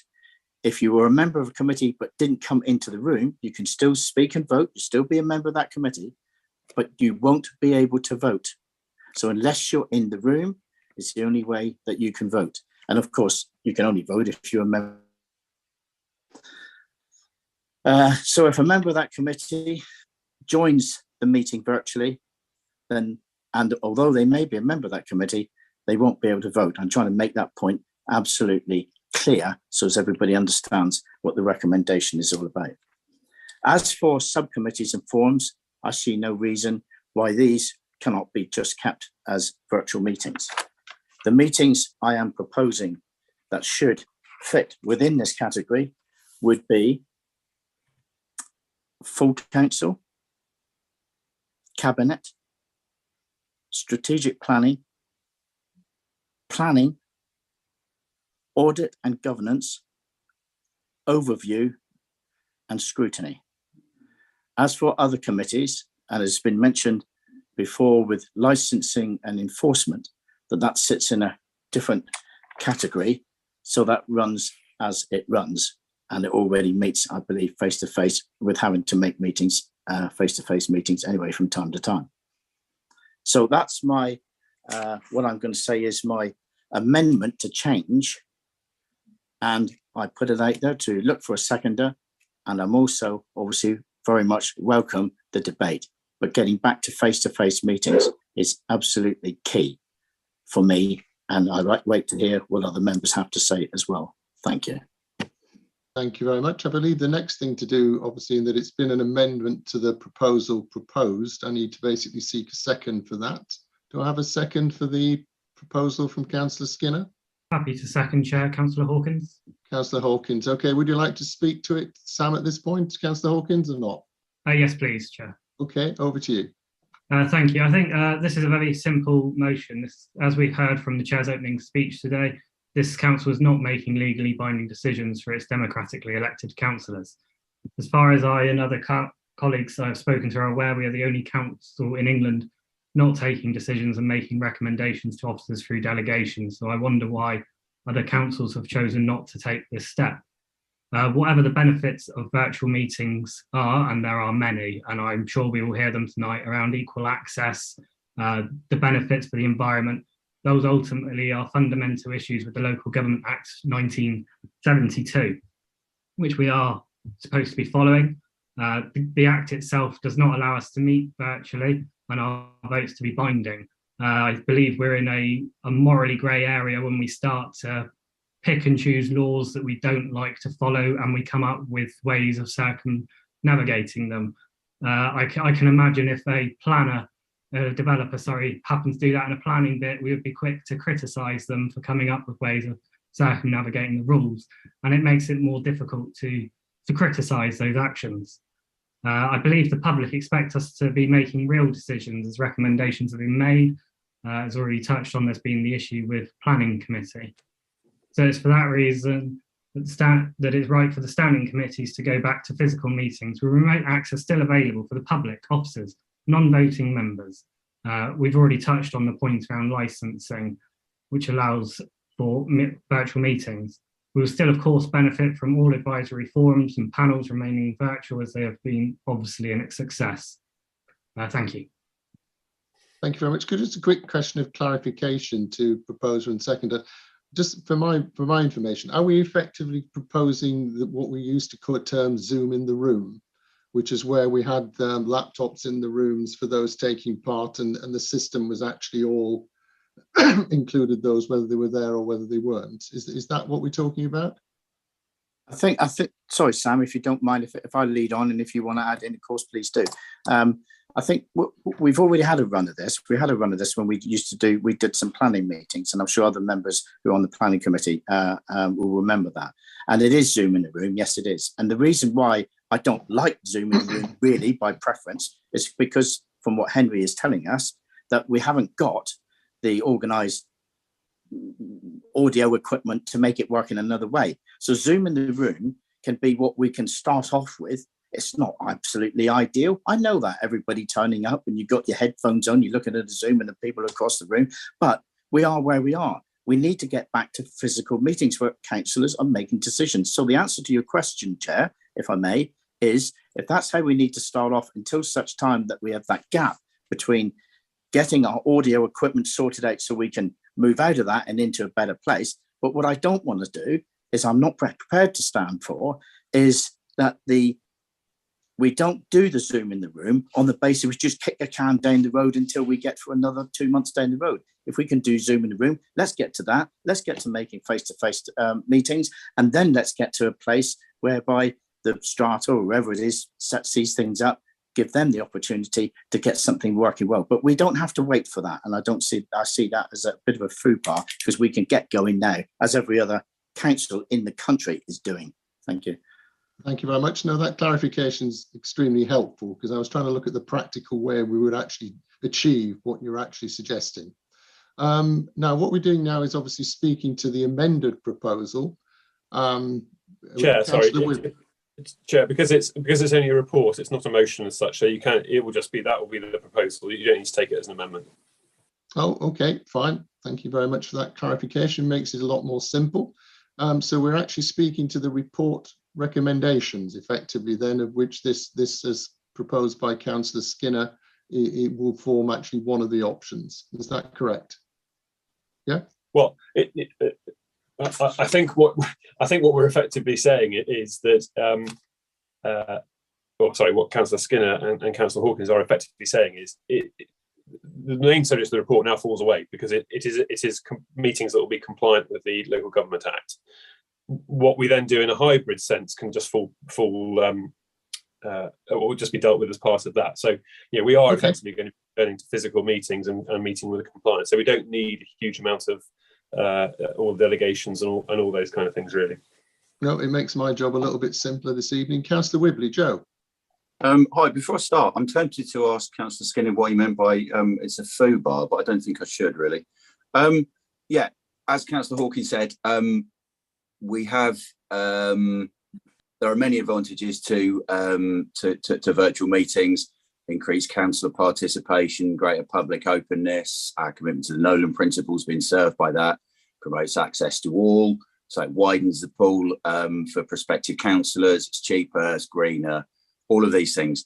As far as the disadvantages are concerned, we have, bad broadband is occasionally a thing. The legislation does present an issue, but we have found a way. We have found a way to deal with that, and currently it works, and it makes all of those advantages something which we're able to use to benefit people in the ways that I've just explained. The other thing that I have an issue with is the notion that face-to-face is key, or face-to-face is somehow better.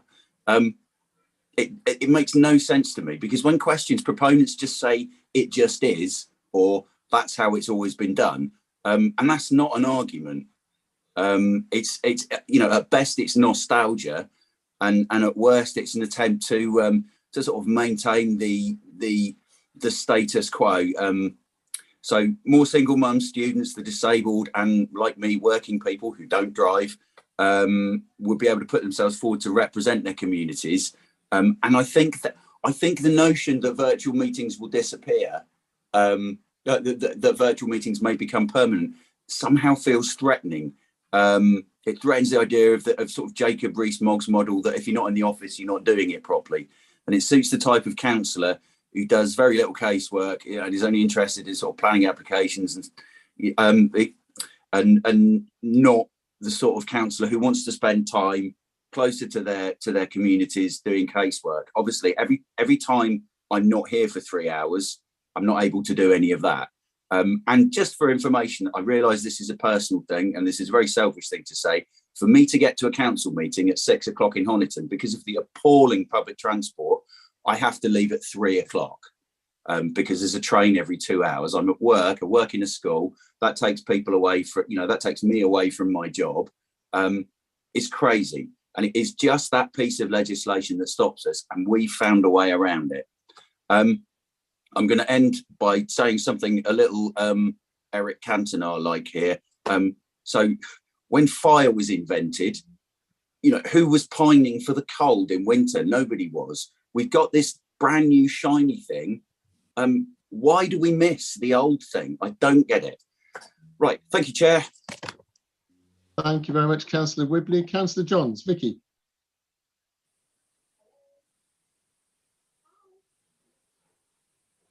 Councillor Johns? Sorry, Chair. It's all Yeah, right. I'm here. Can you hear me? Yes. Yes, thank you. I go completely against what Councillor Skinner said personally. I think that virtual meetings are more inclusive. COVID forced us to go into virtual meetings. However, at the beginning of this meeting, we're talking about planting trees and being more environmentally friendly. And then in the next breath, we're talking about going back to people driving their vehicles to get to and from meetings. Virtual meetings are more environmentally friendly. They're more inclusive for all, those with health issues, those with working patterns, etc. You know, we're trying to make the council more inclusive so that people of all denominations can attend. And then we're talking about doing it so that they're physical meetings. Now, the majority of the meetings that were mentioned earlier are run during the day. I won't be able to get to them. I very much doubt anybody else that's working will be able to get to them. Those that have got caring commitments, those that have got disabilities, those like our dear colleague who passed away recently, Val Ranger, would not have been able to attend any of the last meetings, probably the last year, 18 months of meetings because of her ill health. However, as was pointed out earlier, she attended meetings right up until the very end and fought the corner for the people that she represented. You know, it's cheaper having virtual meetings. There's been a big surveys, etc., that have been done on these. There was a survey done not so long ago in May of this year. Over 2/3 of councillors believe that moving to a hybrid model where meetings can be attended both online and in person would improve the diversity of local councils. In total, 72% of councillors surveyed in a new poll from the County Councils Network said that moving to a hybrid model where some meetings are held online and some are held in person could attract more younger people, ethnic minorities and women to stand in local elections. In total, 87% of respondents agreed that they would like their council to be able to adopt a hybrid setup going forward. And as Henry pointed out earlier, we will be able to do hybrid meetings in the future. But until then, I don't understand what the issue is with staying with virtual meetings. I personally think the officers are doing a fantastic job and we should commend them for it. It is very expensive to have physical meetings, especially if we can't use Blackdown House 9 times out of 10. And whether people like it or not, I just mentioned this at the beginning of the meeting or before it started, COVID cases are rising again.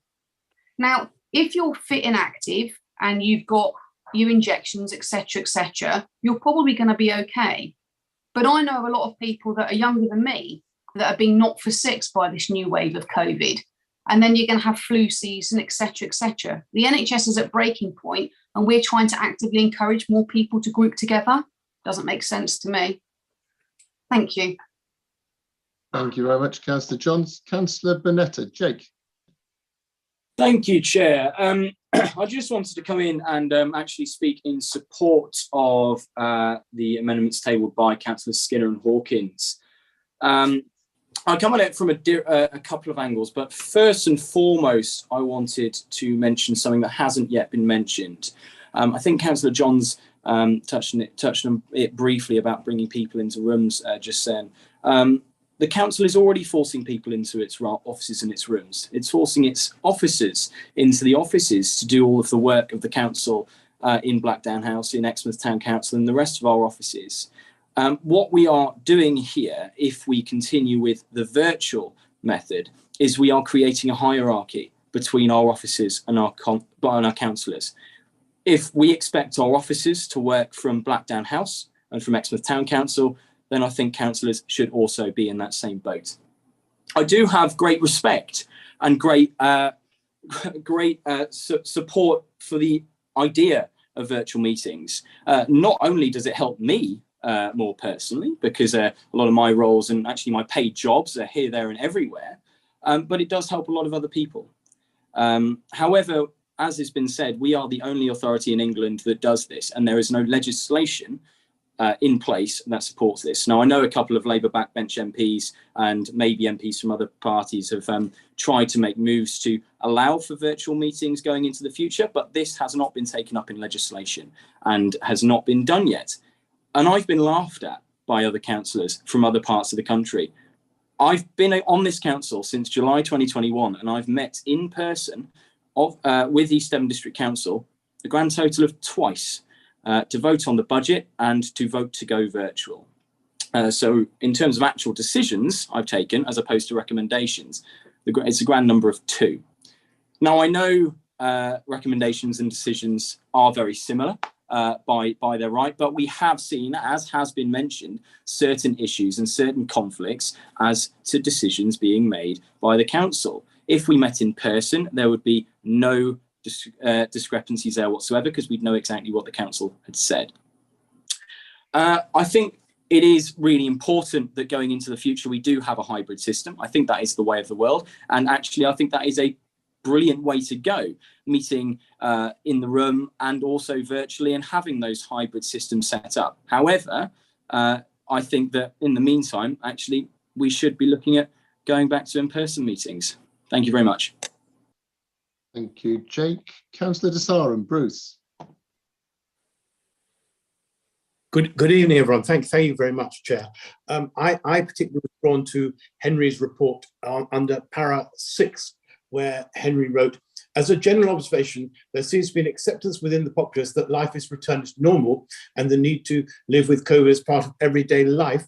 And I also note that he goes on to say that council continues to have a responsibility towards protecting individuals. And to me, that was the key paragraph as to what we are here to do, obviously to protect individuals. But obviously, as we've touched on earlier, the Local Government Act is the key stumbling block to making these meetings legal and legitimate. So, I mean, obviously, we all want to follow what the law says. And like Councillor Bonetta said, I've been speaking to other councillors when I was in a party conference the other week. And at party conference, people found the same thing, that no one could actually understand why we carried on the way we were, because I found that we were in this very unique situation. So obviously, you guess where I'm going from this, but I will support the Zoom in the room proposal put forward so eloquently by Councillor Skinner and supported by the Councillor. I think that's a very useful thing. So I go with Councillor Skinner and Councillor Hawkins' proposal. And thank you so much, Chair, for allowing me to speak briefly this evening. Thank you, Chair. Thank you very much, Bruce. Councillor Bruce. Alistair.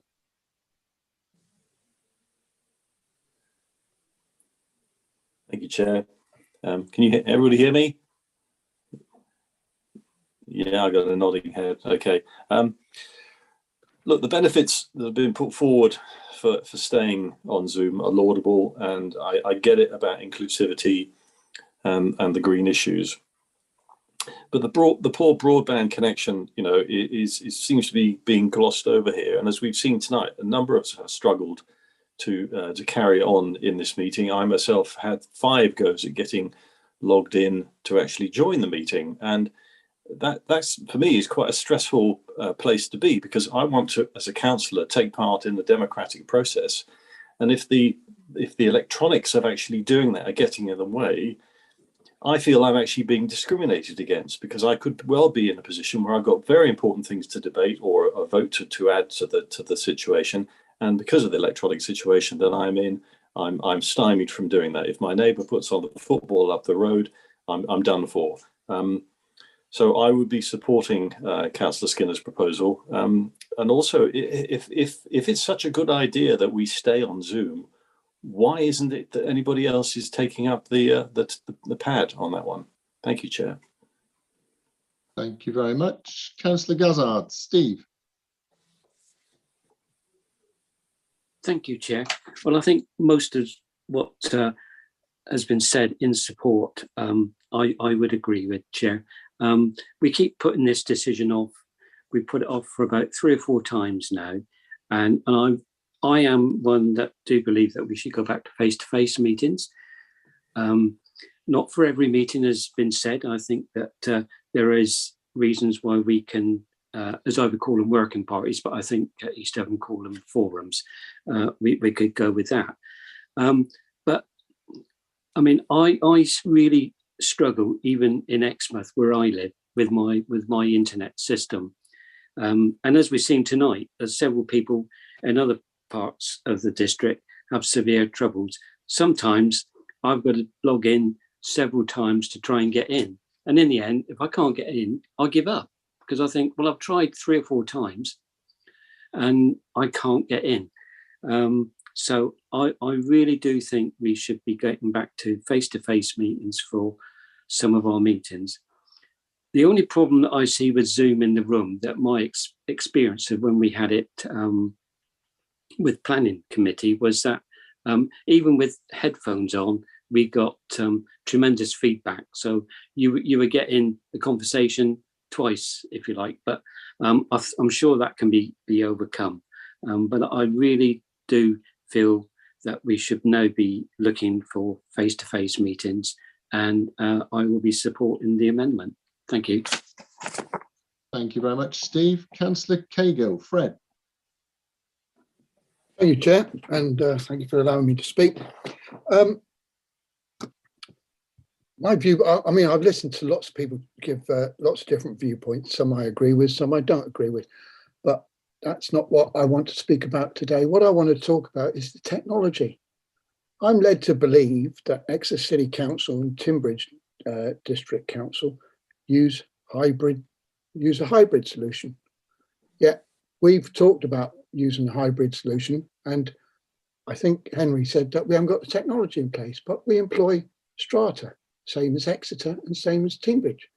Well, if they can do it for Timbridge and Exeter, why can't they do it for us? We're surely paying Strata a lot of money for an IT setup. Well, like I said, if they can do it for the other two councils, why can't they do it for us? That would be my question. Thank you, Fred. Would you like to comment on that, Henry, at this point? Yeah, so a solution has to be brought in. And forgive me, I don't know whether or which solutions Exeter and Timbridge are using. There's been a difficulty in that there's a wider project here as well, which is the AV solutions within Blackdown House and Exmouth, which has been rolled into the project. And I think there's been a sort of bit of mission creep, which is why when I say we haven't got the solution, those who've been involved in and the outside companies who've been involved in bringing this forward actually didn't present the solution we were expecting. And so the hybrid solution we saw wasn't what we were after. So there's an element of having to carry on the work on that, which is what I was alluding to in the report. So I'm sure we know there are going to be solutions out there. It's just getting the right one to bring forward for you to approve, because there's going to be a budgetary implication, and so far the range appears to be quite wide as to what that might look like. And so members are going to have to decide how much money to spend on the appropriate solution. So it's just that bit of work that needs to be done. Could I just come back? I'm just disappointed that we're playing catch up, but I will say that I will support a hybrid solution as put forward by Councillor Skinner with regard to, the Zoom in the room and people still being able to log in remotely. Thank you. Thank you very much, Fred. Councillor Hartnell. Marcus. Thank you, Chair. I'll keep it brief because much of my points have been made already, but it's really just to support Councillor Skinner and Councillor Hawkins with their proposal, and in particular the point that Councillor Bonetta made about sort of a hierarchy forming in terms of those that are attending physical meetings and those that aren't. And I am aware that Cabinet are meeting physically at Blackdown House with SMT, as you would expect them to do so. They are running the council, after all, with important positions. But it is, in my view, risky that it could create a two-tier council where there are councillors meeting physically at Blackdown House and councillors that aren't. And for me, physical meetings are really important because you get that interaction between councillor colleagues, but also you get interaction and you build relationships with officers as well and portfolio holders. So totally understand why we've done what we've done up until now, but it is long overdue that we get back to face-to-face physical meetings at Blackdown House, and we're all treated equally as councillors with the same ability to attend physical meetings. Thank you, Chair. Thank you, Marcus. Councillor Rylands. Vice Chair, Eleanor. Thank you, Chair. So it's really a bit depressing, isn't it, that we're still shackled to this piece of legislation that predates the internet, predates much awareness of climate change, it predates global pandemics, it predates an awful lot of things, and it's probably nearly as old as quite a lot of us, and probably significantly older than some of us, probably by multiples, actually, in some people's case. So the benefits of holding virtual meetings have been obvious over the last 3 years or 2.5 years. It's permitted people who with extreme vulnerabilities to attend meetings to carry on attending meetings, even when it might have been dangerous for them physically. Some of us are not in good condition physically. Some of us have people at home who are extremely vulnerable. Some of us have visual impairments that make it difficult to get around at night. We all have our own commitments and our own lives, life circumstances that might cause us to decide to put ourselves forward for council or not decide to put ourselves forward for council. And listening to Councillor Hartnell just now, says to me that what he wants, what the people who are advocating for a full return to face-to-face meetings want really is for the people who are able to get to a meeting to be able to get to a meeting. And actually that is a rollback on diversity in my view. What being able to attend meetings virtually has achieved is to allow people with very significant family commitments to be able to stand to be councillors. People with health problems can stand to be councillors. People with physical disabilities can stand to be councillors.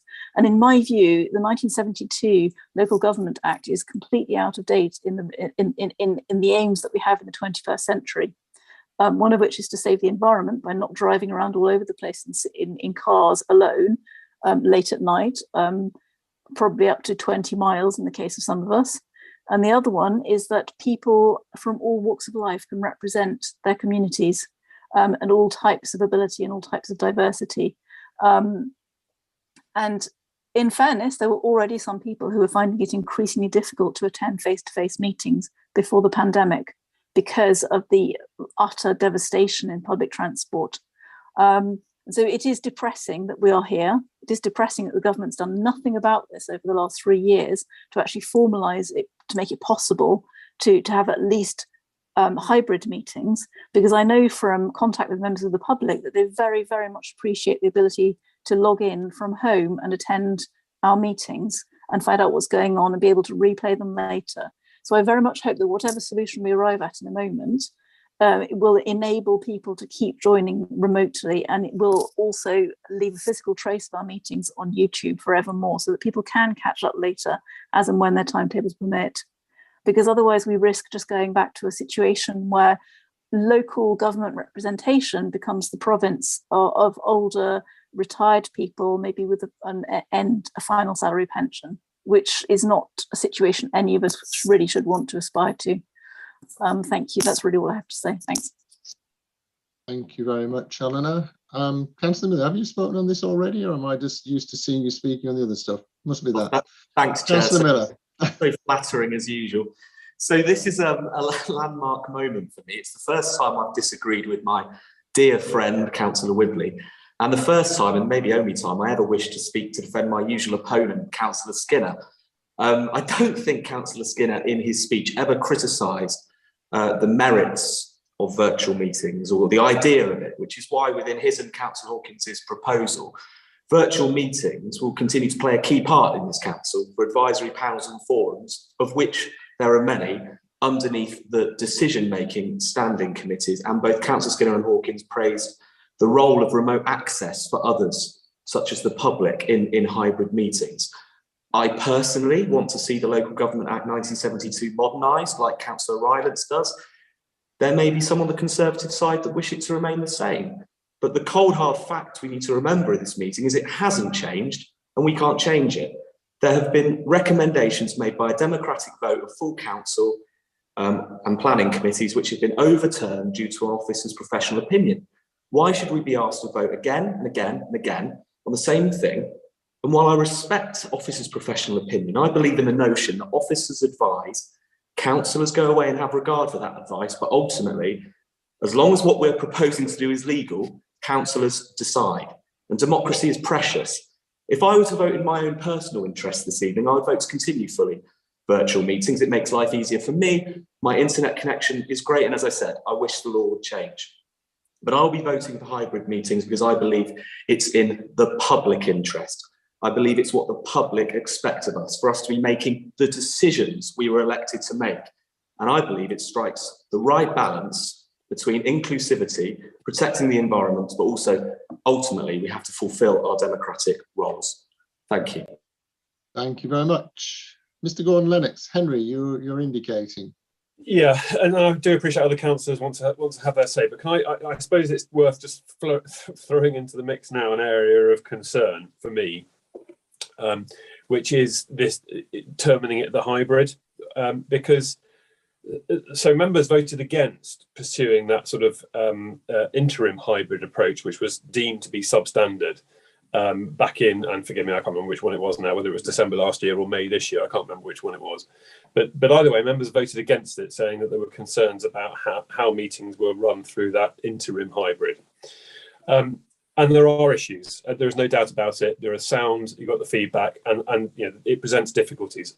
And what's going to happen, possibly, is it's going to be compounded by the fact that you have to have members of the public, or you have to allow members of the public into the chamber or wherever you're holding the meeting. You know, that is their right to attend a meeting.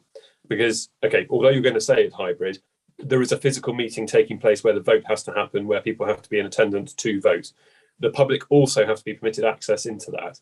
Now, that in itself is no problem. We're not going to be able to restrict the numbers like we did during the COVID periods of only allowing 3 in.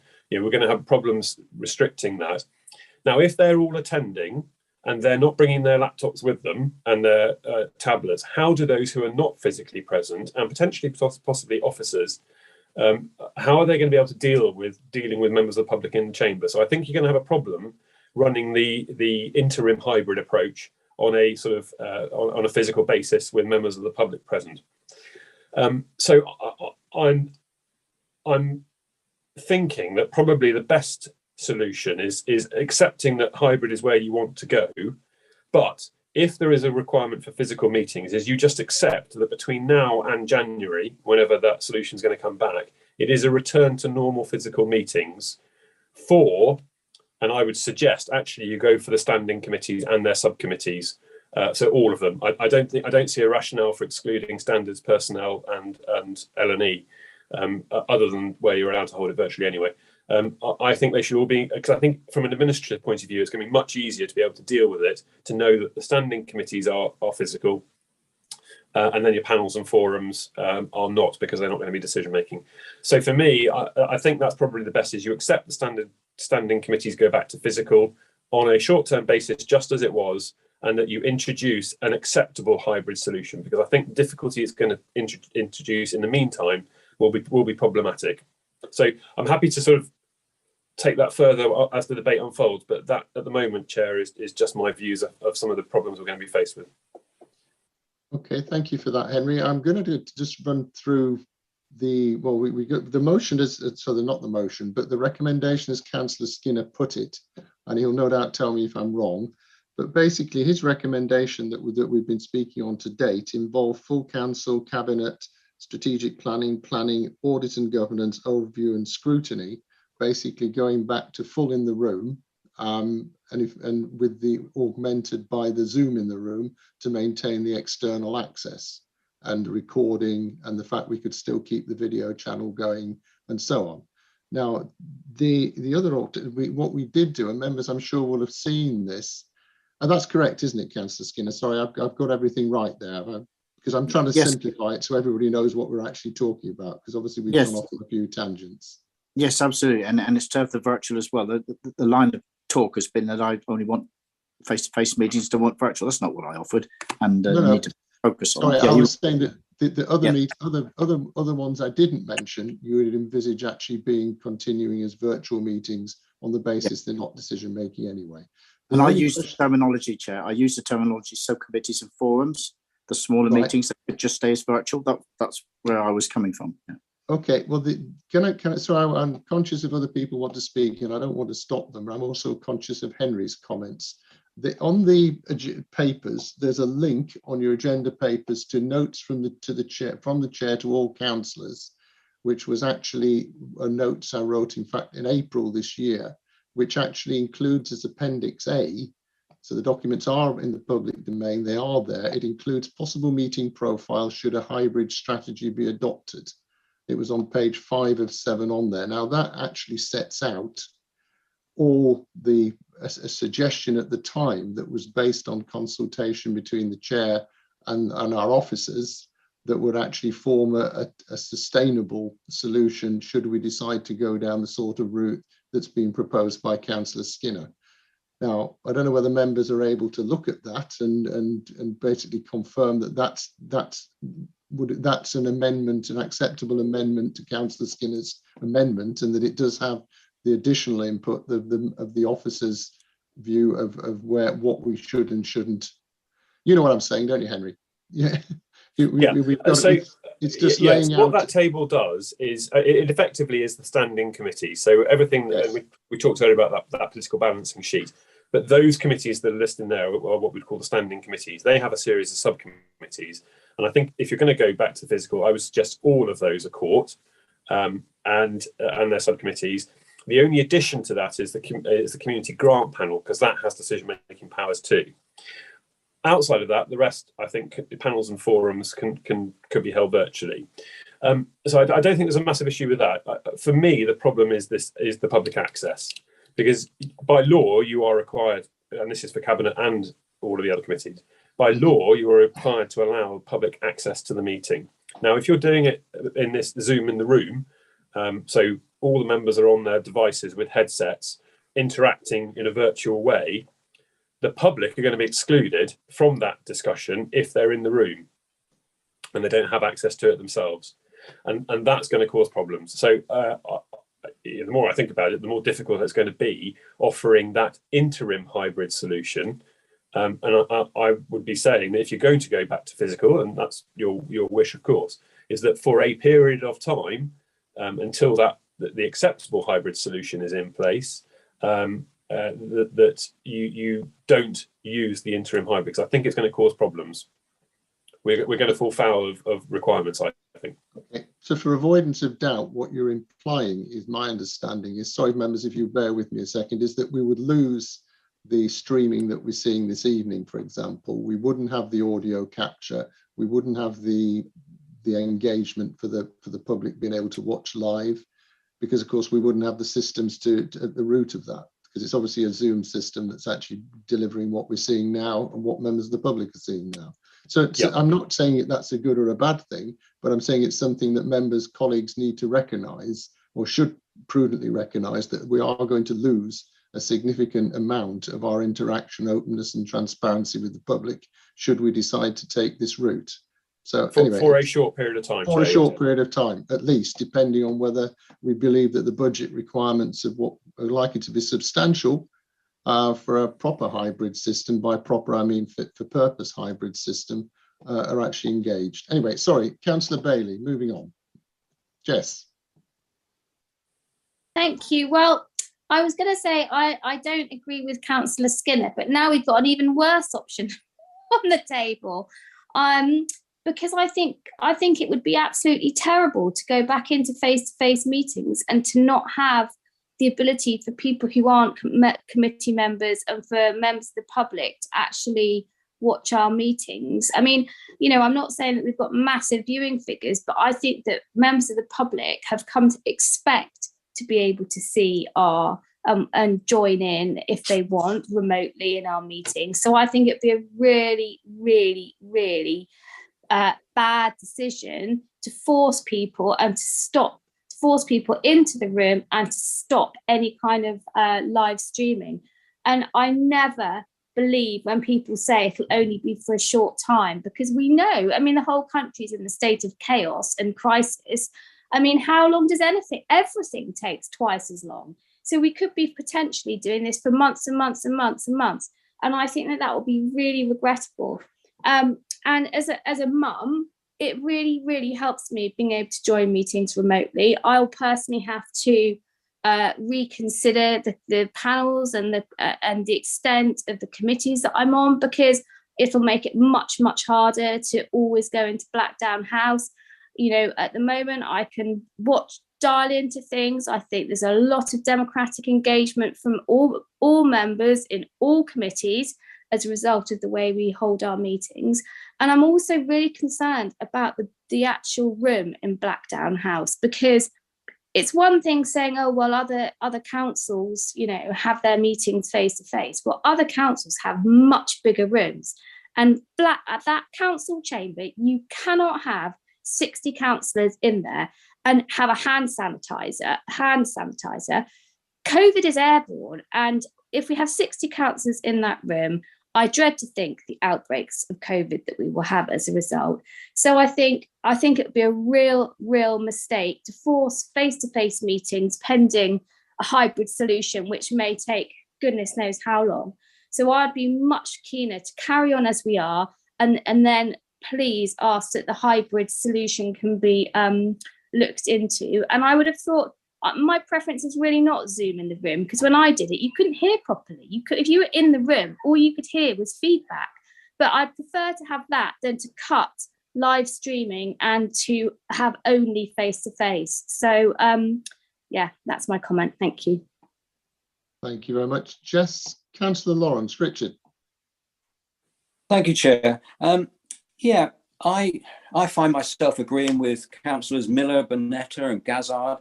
I mean, I think that we should support Councillor Skinner's proposal. We recently had a planning committee meeting where a senior officer refused to sign off the recommendations of the committee. And that shows the fragility of the system that we're operating at the moment. And I personally, whether it's Zoom or otherwise, am not going to turn up to meetings if the officer doesn't put forward what the committee decide. I think it's disgusting. We all come into, Councillor Reinert says that the 1972 Act is out of date. It may well be out of date, but it's still current. And we all come into council knowing what the commitment requires. If I can't make a meeting, I can't make a meeting, and that's the end of it. I mean, I don't understand where Councillor Bailey's coming from. We're all going to be struck down with the plague or whatever. But I just think that we've got to get back to some semblance of order, because otherwise we're going to get more cases where officers are going to change the recommendations of committees, and it's not on. Thank you. Thank you very much, Richard. Councillor Howe, Mike. Thank you. I'm sitting here and I'm wondering what we're doing. I suppose first I need to ask a question of Mr. Gordon Lennox, because a number of councillors have said, wait for the hybrid. They don't want to go back to meeting in the room or face-to-face. Because my understanding of the hybrid that Mr. Gordon Lennox is proposing in a short while is that we will still have to be in the room. The 1972 Act dictates that.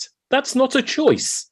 So, you know, whether we wait for the hybrid meeting solution or whether we come up with a different hybrid solution, we are going to be meeting in the room next year, full stop.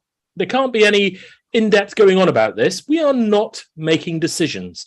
No one believes we're making decisions. It is quite clear in every single meeting the chair says we're not making any decisions.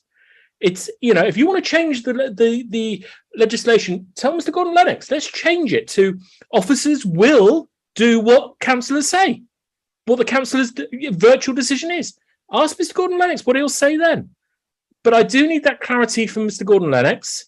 I actually do agree with Councillor Bailey on this, and having been in Zoom in the room, planning committees and others, I get what's being said, but at the same time it worked, and we are talking for a short period.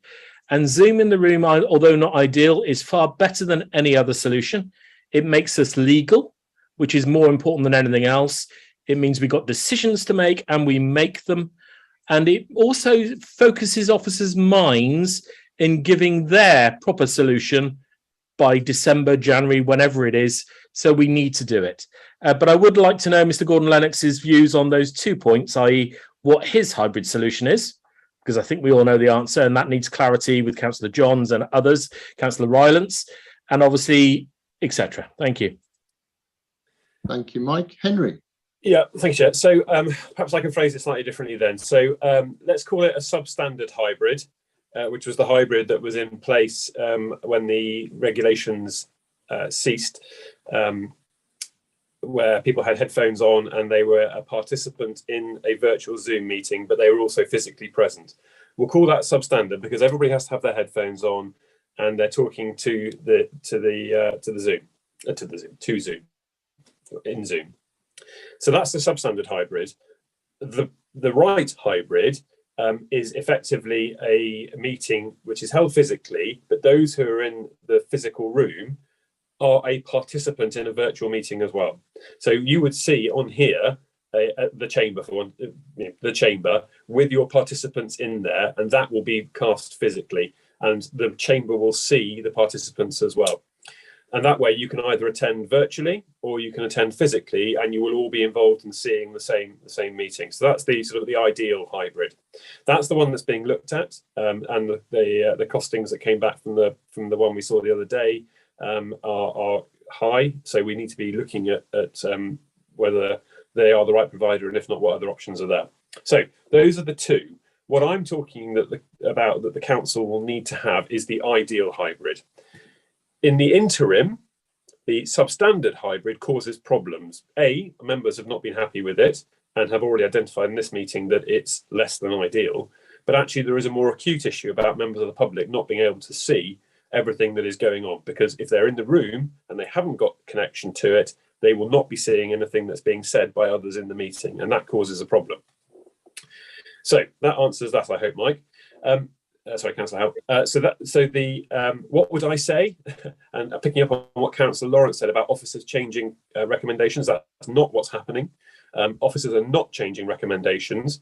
An officer may not agree to progress a recommendation, but that's something different. And that's the problem, because the decision maker has to apply their mind to the decision they're having to take. And I've made it very clear all the way throughout that this is not a rubber stamping exercise. And if officers are unwilling or unable to take a decision, that's their right. And then you're right, there is a fragility to that. We've been lucky in the sense that we've only had one or two, I think, where that's arisen. And in those circumstances, the decision has to go back to members, and it has to be taken in a way where members are taking the decision. But I wouldn't want you to think that we are changing any recommendations. That's not what's happening. It's simply whether or not an officer is comfortable taking it, as is their prerogative, in being delegated that decision. So I hope that helps.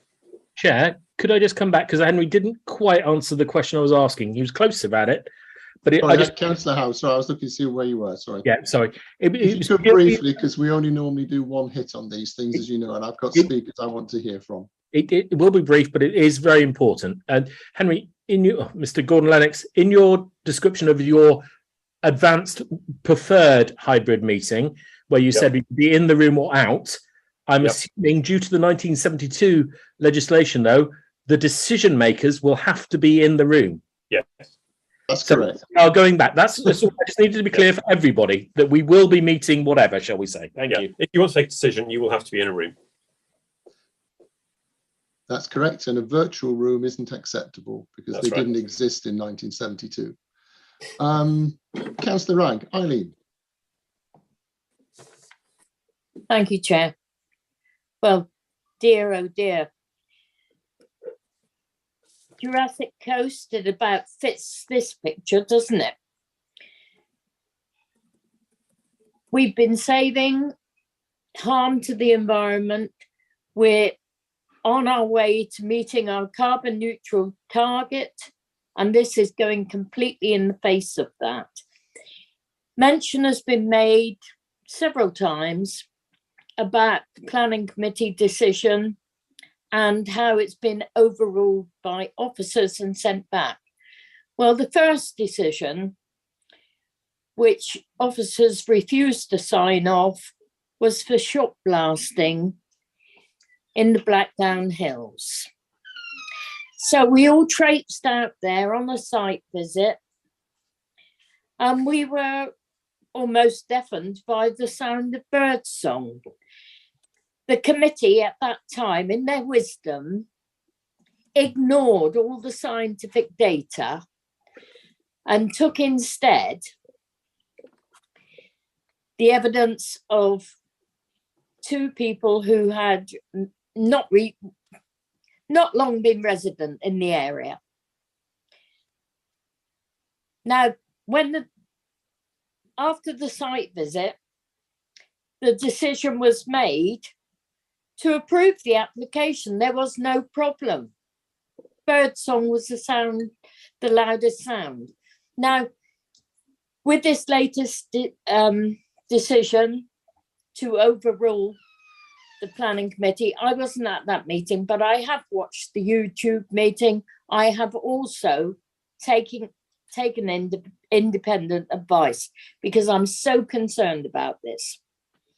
Now that will be going back to committee, whether virtual or physical, at the end of November, and we'll see what happens there.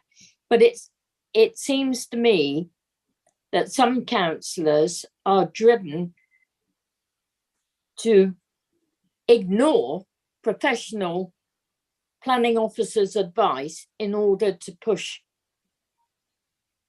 the desired result through. And I think, you know, virtual meetings, as Joe Whibley has said, as Jess Bailey has said, brings in people from outside. It involves lots of other councillors who wouldn't otherwise be at those committees. And it's so informative. John Hart has said this himself as leader of Devon County Council. I wonder if this might breach the Equalities Act, you know, enforcing physical meetings on people. That law has been in place since 1972. It's clearly outdated.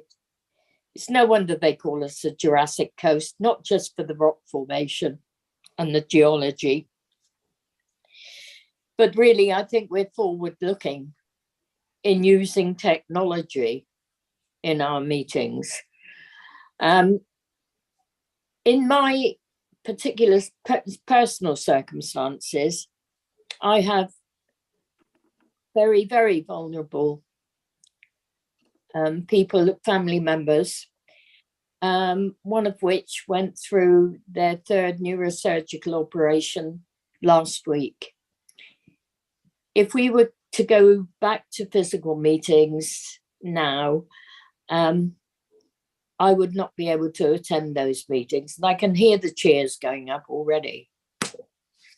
But I would not be able to go to those meetings unless I cut myself off from my family. Now, is this an equalities issue? It could well be, and I could well be challenging that. And I haven't the means to do so, and I would be, because I feel very strongly about this. So really, we're saving on the environment. Okay, so some people with disabilities can afford, you know, they can claim taxi fares to and from Honiton. With me, it's a 37-mile round trip to Honiton. I would be having to claim travel expenses. And with rise in fuel costs, what is that going to cost? So to me, it's a no-brainer. No-brainer. Repeal the legislation or bring in new legislation. There's obviously been collusion between certain people on this council, which has brought this forward and brought support for physical meetings. But there is the other side to this. There's a human side. And there's the environmental side. And it seems that the people who are supporting physical meetings care for neither. Thank you, Chair. Thank you, Eileen. What I've got now is I've got 7 people who I don't think any of them have spoken before. So I'm going to take those 7 and then we need to move on, I'm afraid. Councillor Hall, Ian. Thank you, Chair. Listening to everyone's different views on why we should or why we shouldn't. We've got to look from the lens of the elected, who elected us. We've got doctors, nurses, teachers, farmers, builders, shop workers, factory workers are doing it. I'm looking at this from the lens of the public interest. We've all been elected. People went out and cast their vote in person. We need to be in the chamber. We need to be debating. We have had difficulties with Zoom. Zoom has been fantastic during the COVID pandemic. I recently, with fellow councillors here tonight, had a really productive meeting at Blackdown the other day, and it really was stimulating. It felt making decisions is absolutely imperative for us as elected members, and I've always felt it's not fair for us to delegate the decisions to officers. We should be putting them in that place unless it's absolutely essential. We need to take control of this. We are the last council. We have a lot of councils we can go and ask best practice. We do and are part of strata. We know as a council eventually we will be coming through and being in person again. We also know that we are a long way through the virus situation, and now we've got people, we've got to encourage people to go out and get their jobs and go about their day-to-day lives in the best possible way. When I got stopped by somebody and they said the following: "You lot are like the Wizard of Oz. You've got to come out from behind the curtain." Just don't cluck your heels 3 times and say that there is no place like home. Go back to the chamber. We must wake up together, please. Thank you, Chair. Thank you very much, Ian. Councillor Faithful. Peter. Thank you, Chair. For me, it's very simple. I need to feel my vote counts, and right now it doesn't feel that it counts. At the end of the day, Henry can then take this and say, well, this isn't okay, or whatever, deal with it as he says.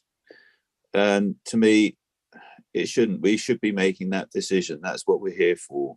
So thank you, Chair. Thank you very much, Peter. Councillor Dent. Alan. Thank you, Chair. I actually don't believe now that COVID is a valid reason for not having face-to-face meetings. I'm part of the Daily Zoe study along with about 4.8 million other people. And whilst cases in the UK have gone up in recent weeks, in East Devon, cases dropped from 13,000 plus a couple of weeks ago to under 5,000 today. That's today's figure. The current vaccine programme is geared to combat the latest strains. And I had that from a consultant I was talking to today. Democracy is at the heart of our work as councillors, and I really don't believe that delegation to officers is in line with this. The value of meeting person to person is invaluable. Relationships between ourselves as councillors, as well as our officers, is vital and isn't easy to sustain virtually. I do believe that now is the time to get back to physical meetings, whilst the Zoom in the room option is available until a full hybrid solution can be put into effect. Therefore, I support the proposal put forward by Councillors Skinner and Hawkins. Thank you, Chair. Thank you very much, Alan. Councillor Arnott. Paul.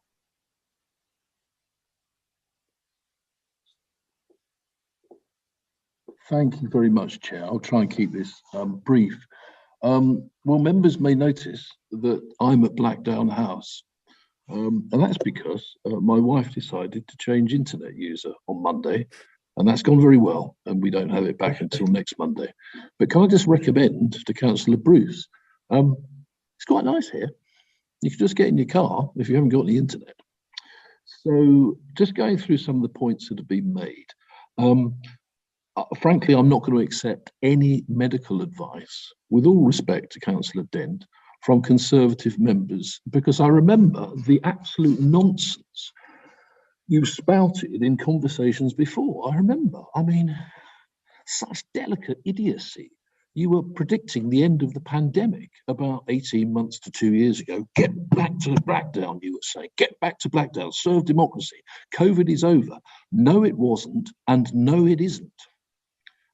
It'll be interesting to see what you have to say when, not if, one of your fellow members or members of staff catches COVID because of what will go through tonight. You have the votes, you have Labour, you have Conservatives. So it's going to go through. The failure here is a Conservative one. There has been a request from the LGA, which is the body that represents all of us properly at the highest level, for the government to legislate on this. But because this government is populated by fossils like Jacob Rees-Mogg, they simply refuse. And so what I would say is that as a council, we should be proud that we are the last one standing, doing it right in the face of a government that simply doesn't care about local government.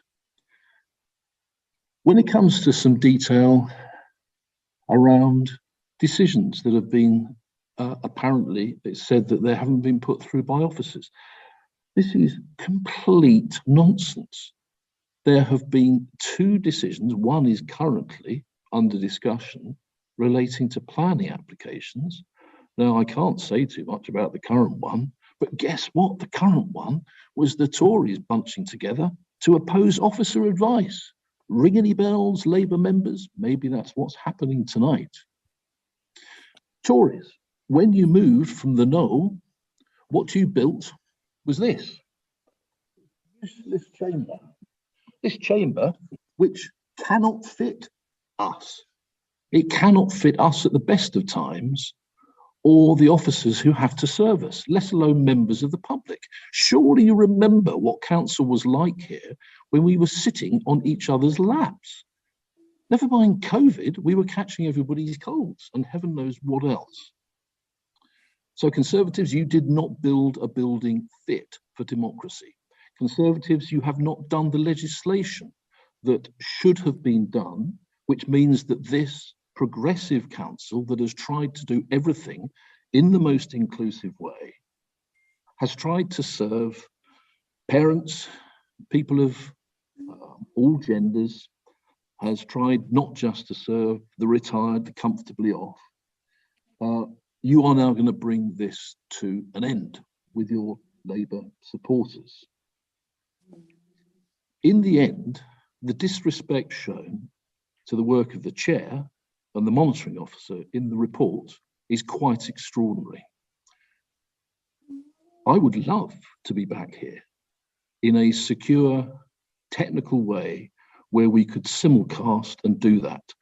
But Conservatives, you didn't build the chamber to do that. I had the pleasure a few weeks ago of going to the Devon and Cornwall Police Crime Panel. Now, do you know what the interesting thing there was, Conservative members and Labour members? The interesting thing there was they had to beg me to turn up.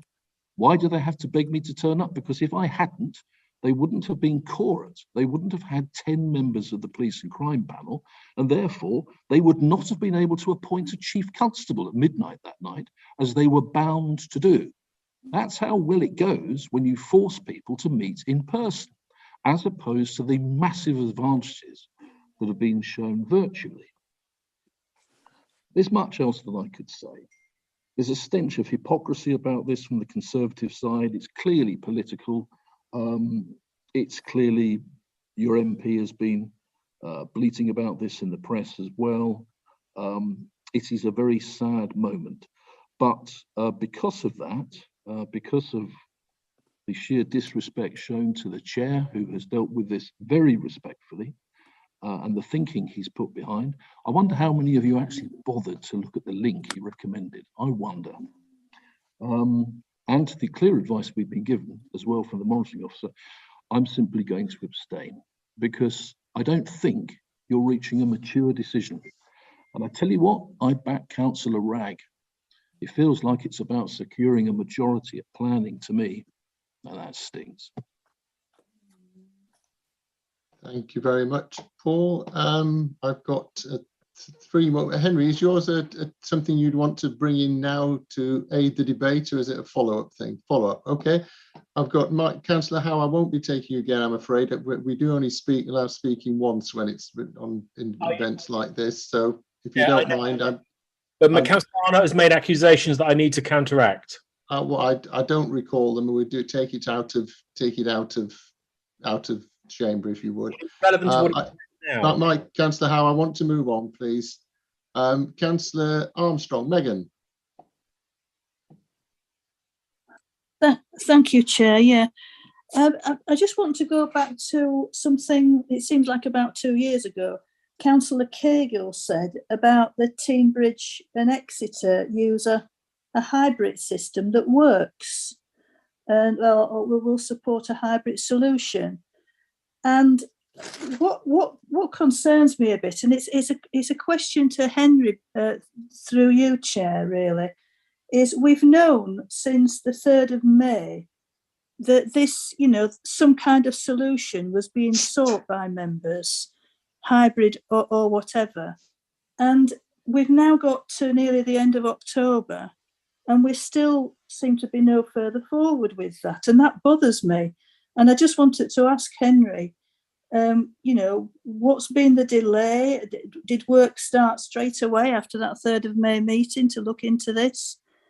Because what I really would prefer the hybrid solution, the proper hybrid solution, and as soon as we can. And I think there's an urgency to this, to get this sorted, so the people who want to go to meetings can go to meetings, and the ones who can't, for whatever reason, can still be part of that meeting, bearing in mind that they wouldn't be able to vote and so on. And I agree with all that. I think that's a good solution, because it covers a lot of the concerns that other members have raised this evening. So I'd just like to see some, and I'm sorry, it's not meant to be a criticism, Henry, really, but I'd just like to see a bit of, for us to see some urgency about sorting this out, this hybrid solution. And I just wonder if there's been some delay that's been out of your and officers' hands that's dragged this out, or what? If you're able to give, through you, Chair, a bit of background about that. But I would support the proper hybrid solution, but we need to do it as soon as we can, really. Thank you very much, Chair. Thank you, Megan. Henry, I don't know how full you want to be on the answer to this. I'm not obviously going to comment on it this evening, but I'll leave that to you. But you know my views. So yeah, I take the point, Councillor Armstrong. I suppose the point is it's not actually pertinent to the decision now that's in front of you. But I understand the question, and what I would say is it did start promptly after the May meeting. In fact, it might have even started before. I can't quite remember now, but it certainly started promptly, and various suppliers were looked at. There was then a slight hiatus over the summer. I'll probably put my hands up and say perhaps I didn't chase that as rigorously as I could have done then. And it then became part of a corporate project, because we've been looking at the AV solution across the council, the meeting rooms, with a view to the sort of the new ways of working and coming back after COVID. So it became part of the project. And when we went to the presentation the other day for what was supposed to be this solution, actually, and to be fair, we haven't really got to the bottom of why yet, but what we ended up seeing wasn't quite what we were, well, it wasn't what we were looking for. And then, as I said, the chair was there as well. So yeah, it's clearly understood that there is an imperative to get the preferred hybrid solution understood, in front of members for approval, budgeted and installed. So it really is understood. And in fact, I was talking to the lead officer this morning about it to re-impress me that we are wanting this to come forward. So that's all understood, and it's work in progress. And I can only apologise that it hasn't been possible to present it tonight as we were hoping to do. So I hope that answers the why. I don't think there's another question in that. No, that's it really. It's just to speed things up as much as we can, I suppose, really. That's what I'm saying. Yeah. Thank you very much. Thank you very much, Megan. That's helpful. Could I ask members to desist from getting enthused in the chat function, please? It's not helpful for this evening, and obviously members of the public can't actually see what's being said then. So if members could please desist, that would be helpful. I'm taking two more speakers, which is Councillor Jackson and Councillor Coleman. So Councillor Jackson, Sarah, please. Chair, I wish to propose an amendment, please. I have no idea who's speaking. My apologies. I'm terribly sorry, Chair. It's Councillor Arnott. Sorry to butt in, but I'm just wondering if it helps to propose an amendment. Well, can we hear Councillor Jackson speak first? Of course. Just letting you know. Councillor and Councillor Coleman, and we'll if there's a further amendment to make, we'll listen then. Councillor Jackson. Thank you very much, Chair. It's funny actually that my fellow ward member talks about the public interest, because I take a different view when it comes to the public interest. I absolutely support the public interest, and I believe that at the moment we were all voted to participate at the district council to represent our communities, which I think we've been effectively doing, but we've been doing so online. And when it comes to public interest, I think these virtual meetings give greater transparency. Members of the public can log in, they can view the live stream. They can, sorry, I don't know who interrupted there. They can register to participate in the meeting as well, in the same way that they were able to participate in physical meetings, except the difference is it opens it up to a much broader demographic of the population. Those who work, those who may have childcare commitments that they otherwise wouldn't be able to undertake, those who perhaps can't afford to travel, or those who are taking the view that to do so is a negative impact on our environment. And I believe I'd like to think all of the members in this room here hold the environment as one of the priorities, something that we cannot ignore, whilst admittedly the government seem to be at the moment. And so when it comes to public interest, I am very much in favour of openness and transparency and making things as easy for people to access as possible. And this makes it easier for more people to access, and certainly those from a more diverse demographic. And unfortunately, I feel that a hybrid meeting in the present form, where decision is made in person and not delegated, and I can't believe I ever thought I'd be saying this, but I think a hybrid meeting or a physical meeting where you have to be there present at this point in time, after everything we've learned, actually creates a two-tier system where some councillors have a louder voice than others, because some councillors will be able to vote, whilst others will only be able to attend virtually and will not be able to vote. So I have a fundamental issue with hybrid meetings at this point in time, if we are referring back to decision-making powers. However, one thing I will say is the current model for our hybrid meetings does not work. It is not fit for purpose.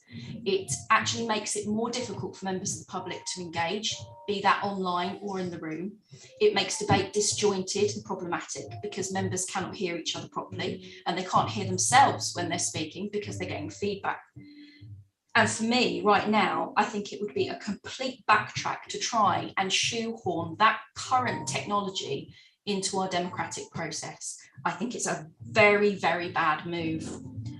I would only say that I think that we ought to be considering this when we have a more suitable hybrid system to actually consider, one that we know is going to work, and one that we can roll out pretty much straight away. And I don't think we're there yet. And in the meantime, I think we should be continuing with these meetings, because what we're doing isn't illegal, it is legal. We have found a route forwards. The only thing that I will say is that perhaps we could consider some safeguards, which mean that if an officer felt that they weren't able to take a decision that correlated with the views of members, perhaps they could bring it back to the committee or the decision-making body for consideration again, or if necessary, in person, as we've done with things like the budget. So I do think there's some other options here. And I think we're getting caught up on a hybrid system that actually doesn't currently work. Thank you, Chair. Thank you, Councillor Jack. In fact, that facility, just to avoidance of doubt, is already available to officers, and is the approach that they take, is they'll refer back a recommendation if they feel unable to make that decision. And where we have a specific important decision that needs to be made in person, then we have the option to move to hold physical meetings for that specific purpose, without obliging us to go back to physical meetings for everything else. But Mr. Lennox, Henry, do you want to You're indicating again, we're doing well tonight. Yeah, I'm not sure why my hand got taken. Chairman, could I just say something, please? Because all through that person talking, there was somebody playing some music and interfered with a lot of the speech that was going on. Yeah, I understand that, Councillor Key. I think it was on Councillor Jackson's channel one way or another. I don't know why. Perhaps she should turn it off then when she's speaking. Okay. Complete nonsense.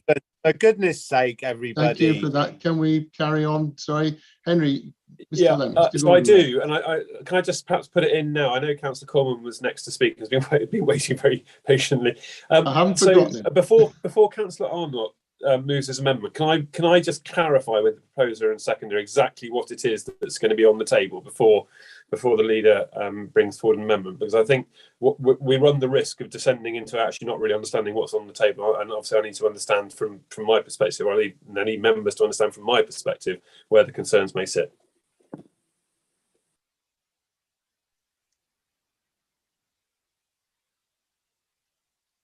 Oh, don't tell me the chair's gone. That'll be just the worst.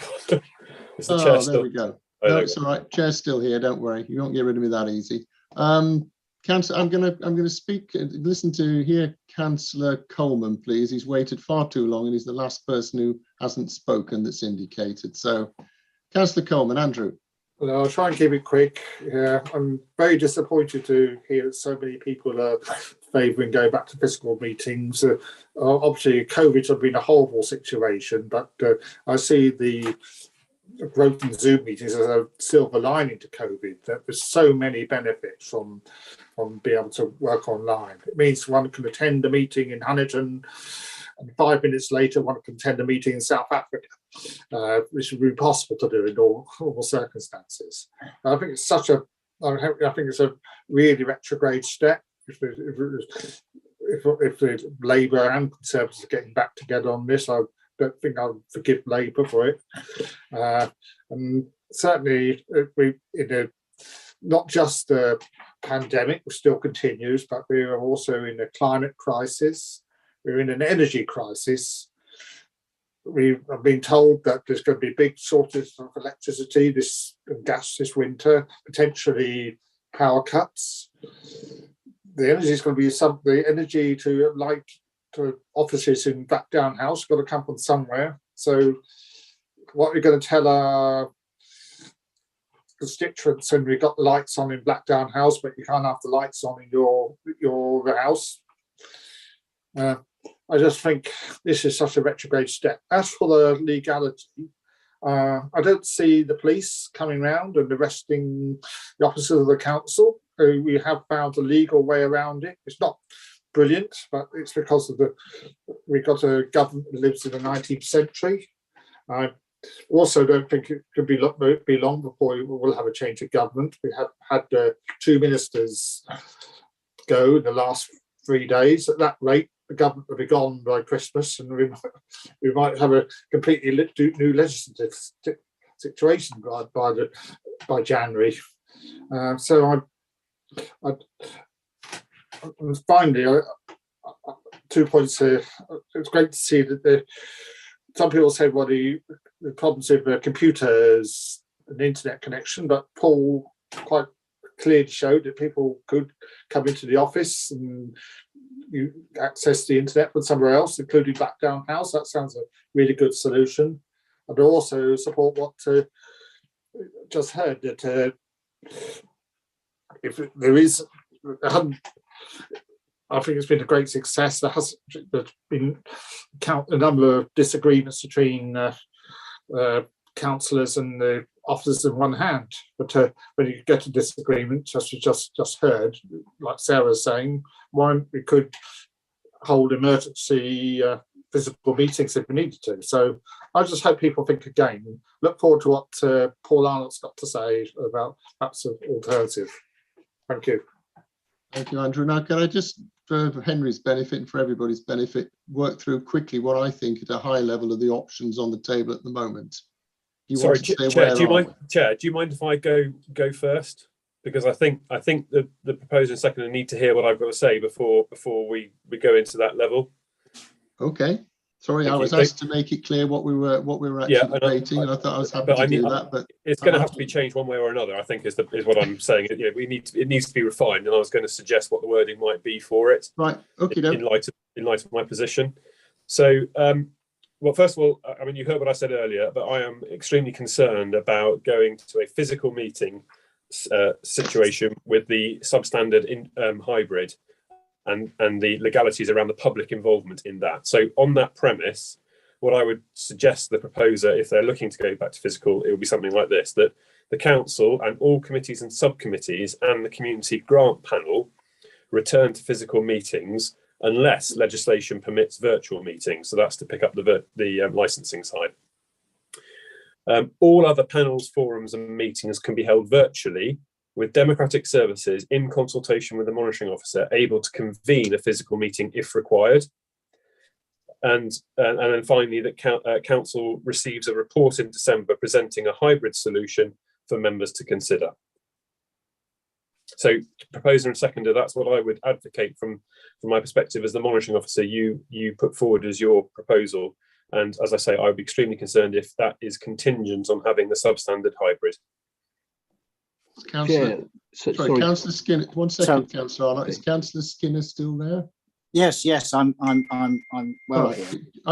What's your feeling on that? Are you comfortable with that proposal? If I could just so as we're absolutely clear. So to Henry then. So this is going back to physical meetings, is it? Yes. And but what you're concerned about is, when I suggested about using the laptops as the way, because what I wanted to do, and regardless of what many speakers have said, who obviously didn't hear what I said, I wanted to get into the physical meetings, but at the same time still keep the ability to have the virtual meetings. But that's where you believe there's an issue. Is that correct? Yeah, I think there is for the members of the public who will attend and who are sat there watching the meeting, who cannot then see what is happening virtually.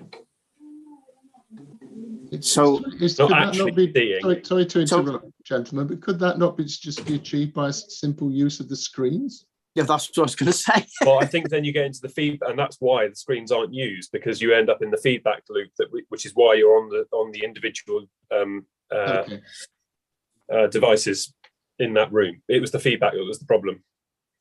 Okay. So on the basis, Henry, if I may, and the simple questions I'll ask is what everybody else has wanted to ask as well. And hopefully, if I haven't picked them all up, I'm sure Sam may very well want to pick up. So we're going back to physical meetings, meeting face to face. What is the virtual part that we're able to deliver? Because it was quite important to deliver the virtual part, so as nobody's being left out. I understand. If I can, so the reason it worked before is because we were able to limit the numbers to a very small number, and they were up on the gallery in Blackdown House, and the public who were there, or in fact nobody ever turned up, but had they been there, they would have been watching it up on the gallery through this. So that's how it worked previously. But now you're not going to be able to control us in the same way. So you could have 30 members of the public turning up, and there's no way that's going to work in the chamber. So that's why my concern is different now than it was back in whenever it was. In terms of the virtual, so you're going to have a physical meeting for those committees, subcommittees. For the rest, it will be like this. Yes. Unless there is a need for it to meet physically, and that's simply going to be down to whether or not there's a decision to take. It's highly unlikely, but it's just to have that safeguard that if we need it, it's there. But the reality is those standing committees will be physical for a period of time until the acceptable hybrid comes forward, which, as I say, the additional recommendation is that comes to you in December. But the rest will be virtual, which is as we are now. Yes. So just for clarity then, is that, I'm sorry to keep going back to this Appendix A on the papers that I did in April, are you effectively saying that Appendix A sets that out? Well, if in essence, except you have to read hybrid as physical. At this moment in time. Could I ask, Chair, through you, could I ask, I'm understanding that, could I ask Councillor Hawkins if what his views are, because this is important. He is my second. It's important. Well, this is part of something. I'm happy he does that, but I don't want to open up the whole thing again. So, Sam, Councillor Hawking, if you're somewhere, are you still here? I'm here. Yeah. Yeah. I think we are. To use a phrase, we are where we are to a certain degree. It's been pointed out. It's obviously out of control, but we've the plan to move forward hybrids got delayed. I guess my only real question, Henry, is: are you happy that or the team involved would have the capacity to prepare this report for December, please? Yeah. So it probably won't be my team who prepare the report. It's probably probably be fronted by me, won't it? So. Well, we need to, don't we? I think that's the bottom line. It should have come to this one, and we've got to bring it to you in December. I think that's the way to look at it. We'll just have to make sure that happens. Henry, could I just ask, sorry, through you, Chair, could I just ask just another question, as I'm the proposer and I'm trying to take the floor just to try and get this a bit right. So would it not be that if there was a problem with, and what you're highlighting is with the members, how many members of public can come into the meeting? So surely would you not be at a place whereby you'd have a safe number of people that came into the meeting, which would be exactly the same as you would have at a football stadium. At a football stadium, for argument's sake, you can't have 20,000 in a football stadium that only holds 5. So what you do is you get to a safe number, and surely you would have a safe number of people that would come into the council chamber, and really would we be at a point whereby there'd be so many people we can't get them in? I don't know that's likely to happen. I'm not saying it wouldn't, but not likely to. But I should have thought it could have been done in that way, having a safe number. It's not in the change. So Public Bodies Admission to Meetings Act. I didn't. What the problem is you can't. It's where if they're in the chamber, they're going to struggle. You're going to struggle to have them in the meeting like this. You won't be able to unless they're bringing their own devices, and you can't force that on somebody. They have to be entitled to be in the meeting. And they have to be able to see the meeting. And if it's being held through the hybrid, you can't guarantee that.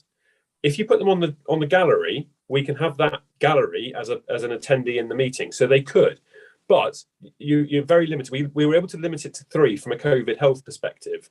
We can't do. We don't have that rationale now. I think we would be unsafe in trying to impose a limit on, say, 3 people currently because of the situation. You know, people should be allowed to come into the chamber, as is their right, to watch the meeting. So yes, you can limit the number in the chamber because it's limited by capacity, but the scenario we had before is different now. So you can't limit it to say 3 people and force them to bring their technology so they can watch it virtually as well and still be in the room. No, I get that, but Chair, like through you did ask me the question, so I'm happy with that. Sam's happy with it, so I'm assuming we're going to crack on now, are we? Yeah, the whole thing's going to open up. Well, I think the point that should be coming through, Philip, is that the whole way the report's structured as it is things aren't as simple as you might wish them to be. And I think that's coming through clear in the discussions this evening. So as far as where we are, then we've got the report as is one option, yeah, which is basically the continuation as we are until Christmas, then with a report coming on by which point at which we've got the officers undertaking that the proper research and development work will have been done by the December meeting, and we will actually be being presented with something. Whether or not it's acceptable or not is for council to decide on something specific at that point, or we're going to go back into the room now with all that implies in terms of loss of transparency and all the different benefits that we won't have that we're enjoying through the virtual meetings at the moment. I mean, am I correct in seeing that as the choice effectively that we've got to judge on? Well, that's so the proposal that is in front of you is the return to physical, but yes, you need the alternative. If that's not going to be accepted, is the recommendation that's in the report.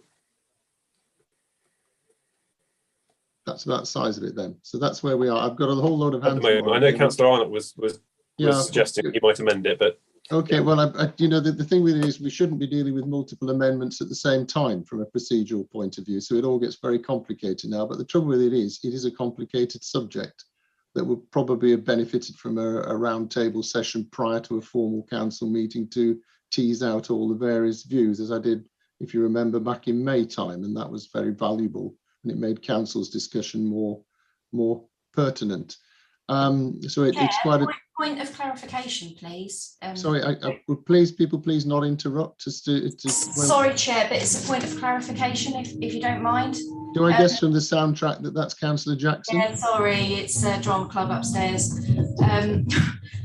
The query that I have is whether or not this is actually an amendment or whether this is a proposal, actually, because effectively you're not dealing with it's a proposal. So the proposal on the table is and Councillor Skinner and Councillor Hawkins have agreed with the wording that I read out as being what they want the proposal to be. So that is the proposal on the table. What I was highlighting to the chair is if that's not going to be accepted by the membership tonight, the alternative, unless something else comes forward, is to put forward the recommendations as per the report. Right, so the way to do this really then, we've got to deal with one of them in order. We can't deal with multiple proposals at the same time. I mean, that just doesn't work, does it? So the proposal's on the table now. If somebody wanted to move an amendment, and I know Councillor Arnott mentioned that he might, so if there is an amendment, it would be to the proposal that is on the table, which is the one I read out. I'm happy to read it again if that helps. Well, I don't think that would do any harm, to be totally honest, but then I'll hear Councillor Arnott's proposed amendment to the proposal that amends the recommendations. Well, no, it doesn't amend the recommendations. There is just a proposal on the there is just a proposal. Sorry, I was being facetious. I see. Beg your pardon. All right, missed that. So, council and all committees and subcommittees and the community governance panel to return to physical meetings unless the legislation permits virtual meetings.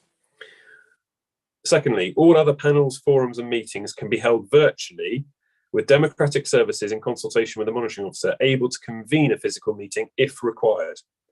And then thirdly, council receives a report in December presenting a hybrid solution for members to consider. Everybody clear on that? Can I ask a question, please? If we could be very quick, Councillor Bailey, because I say we'll be here all night if we start open the it's just debating, and I don't want to do that. Yeah, I can ask in 2 seconds. Just to be clear, meetings in person, no live streaming, even anything to do with the local plan. That's what we're talking about. That would be my understanding. Can I ask a question, Chair? Okay, come on, Nick, you haven't spoken yet, so please do. Councillor Hookway. Yeah, I'd like excuse me, I'd like a point of clarification from Mr. Gordon Lennox.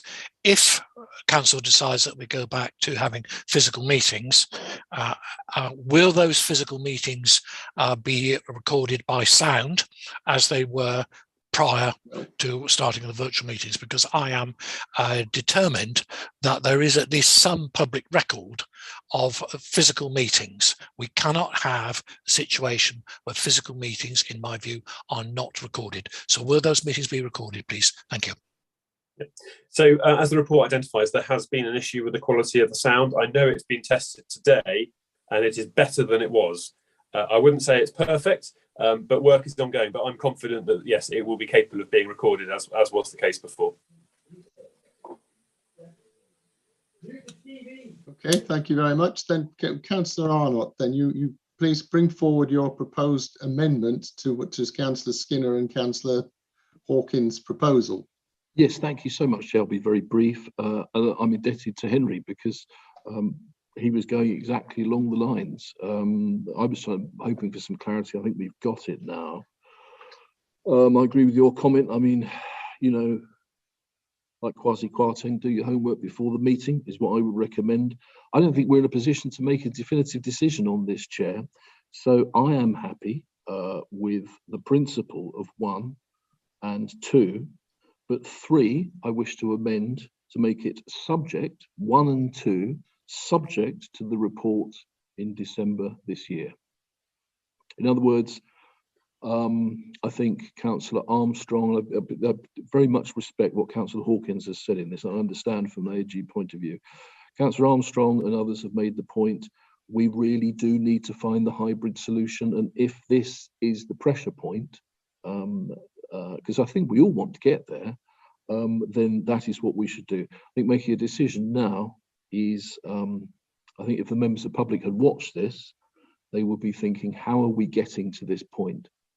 So I think the work needs to be done for December. So that's the amendment, Chair. I hope that's sort of clear. Are you clear with that, Henry? Yeah, so I understand the sentiment. I think it's difficult making it contingent, but if you change the word receives to requires, the council requires a report. I mean, that I think expresses council's will quite strongly enough. Can I ask then, does that mean that we will not go straight to Zoom, straight to meeting here tomorrow morning, but it will be after that December required report? Because that's the intention of the amendment. Oh, I see what you mean. Yeah. I think that negates the motion, because effectively what that is the recommendations from the report. Yep. So no, so I was anticipating that what you were suggesting was that it would, the 31st of October deadline would pass, we would revert to physical meetings, but effectively that's accepted to be on a temporary basis with a report to come through in December that provides you with a hybrid solution that members can then take that decision on. So no, it's not pending. Okay, I'll withdraw the amendment then. Thank you, Henry. So I mean the upshot of it is that you were looking at the report coming forward as being required for December in any event. The question really then was under the proposal as originally within the report. In the interim, we would continue to work as we are on virtual meetings. That with that report required for the December meeting, and the Councillor Skinner, Councillor Hawkins revised proposal is based on us going back at the end of October or 1st of November to physical meetings, while still requiring that report in December. But it's a question of really what we're talking about is where we are in essence, what we're doing over the course of the 2 months, November and December, whether we're actually staying as we are for 2 months for stability, or whether we're going to take an alternative view and actually look to move to in-person meetings for that 2-month period in the first instance. So, I mean, is that clear? Are we all clear that that's effectively the choice? Yeah, no? I know we're losing the will to live a bit now, but say we need to have these meetings offline to begin with. What I propose we do then is, oh, who's dipping in now? Where are we all dipping in tonight? Was that Councillor Hayward, was it? Sorry, I can't tell who's speaking. No, clearly not. Sorry, Chair. I didn't mean to interrupt. I just wanted to propose that the question be now put. That which is exactly what I was going to say, Councillor Allen, that I think we've got to, as long as we understand the essence of the choice, and if we're going to vote on it being effectively the proposal per Councillor Skinner and Councillor Hawkins' proposal, so what we're doing is voting for or against that. The against, obviously, by implication, then means we go back to staying as we are. So if we're voting against that, we're staying as we are in the interim to getting the report in December. The Councillor Skinner Hawkins proposal means that we move to in-person meetings from the 1st of November, while still requiring that report in December. So without wanting to prolong it, Chair, if I may. So what you're saying is is effectively the recommendations in the report. The what? Sorry. Are you? No, bail that. You're going to take a vote on the proposal, and if that fails, then go to the recommendations in the report. Well, by implication, I'm taking. Well, that's what I was clear. That's what I wanted to check, because if you're doing it by implication, I need to be clear that it is the entirety of the recommendations in my report that you're dealing with. That would be my proposal, and I get the impression I'm getting no dissent from that. So effectively, your choice is simple. On option 1, if you vote in favour of the proposal as put by Councillor Skinner, Councillor Hawkins, we're back to face-to-face meetings from the 1st of November. And if we vote against that proposal, then we go with the content of the report as presented. And in any event, we require a report from our officers on the hybrid-based solution, a future-facing solution for the December meeting of full council. Is that clear? Am I getting good nods? Right. So in favour of, if we want to vote in favour, may I call for a recorded vote, please? Here. Thank you. But I didn't see who. I thought that was probably Councillor Hayward, but I'm not sure. Was that correct? It was, Chair. I propose a recorded vote. Thank you. Right. Then could I have all those in favour of a recorded vote, please indicate. All those against, obviously stick your red crosses, please.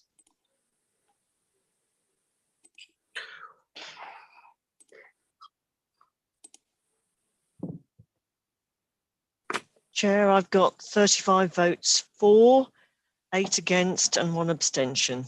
Okay, lovely. Well, I need to move across back to you, Sue. Sorry to disturb you again and get you moving into it, but if you could lead on the ask for the names for the recorded vote, please. So if you're speaking for, you're speaking for the Skinner. You're indicating for the Skinner Hawkins proposal. If you're indicating against, you're indicating for the recommendations as put in the report.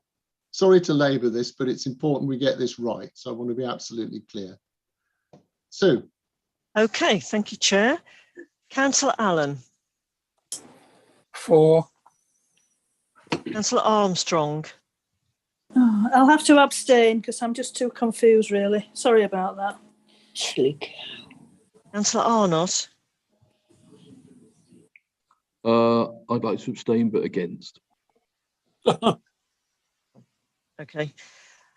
Councillor Bailey. Against. Councillor Barrow. For. Councillor Bickley. Against. Councillor Blakey. For. Councillor Bloxham. For. Councillor Bonetta. For, thank you, Sue. W Labour. Councillor Brown. For. Councillor, oh, okay. Councillor Bruce. For. Councillor Cahill. For. Councillor Chamberlain. Abstain. Sorry, Sue, can I just interrupt? Can we have the mics off apart from you, please? Sorry. I'll mute all, and then if you reply, if you could unmute yourself. Oh, can't seem to do it. Hang on a sec. Mute all. Okay. Now you've muted yourself, Sue. Thank you. Okay, I'll start again then. So, Councillor Chapman. For. Councillor Chubb. For. Councillor Coleman. Against this backward step. Councillor Davey. From Oxford. Against. Councillor Desarum. For the Skinner Hawkins proposal. Councillor Dent. For. Councillor Faithful. For. Councillor Gazzard. For. Councillor Hall.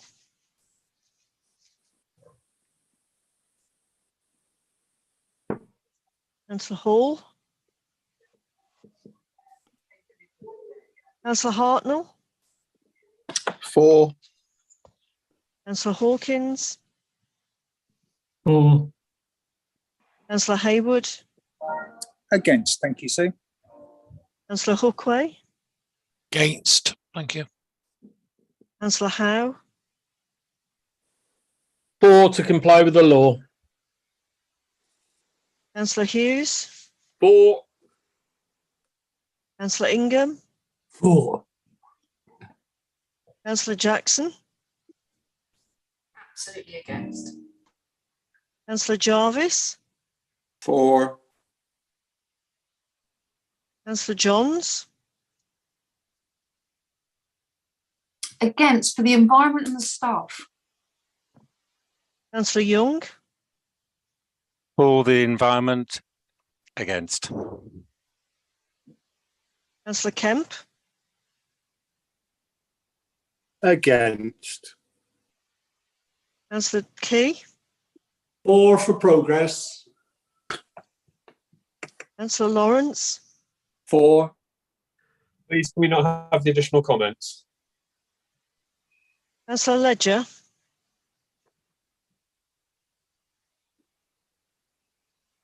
Councillor Ledger, I think you're on mute.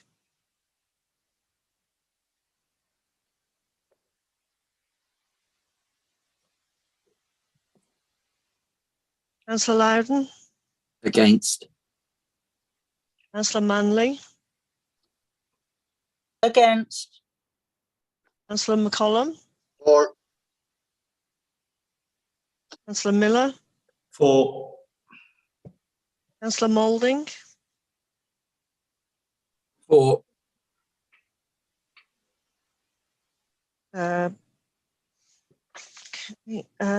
Councillor Pratt.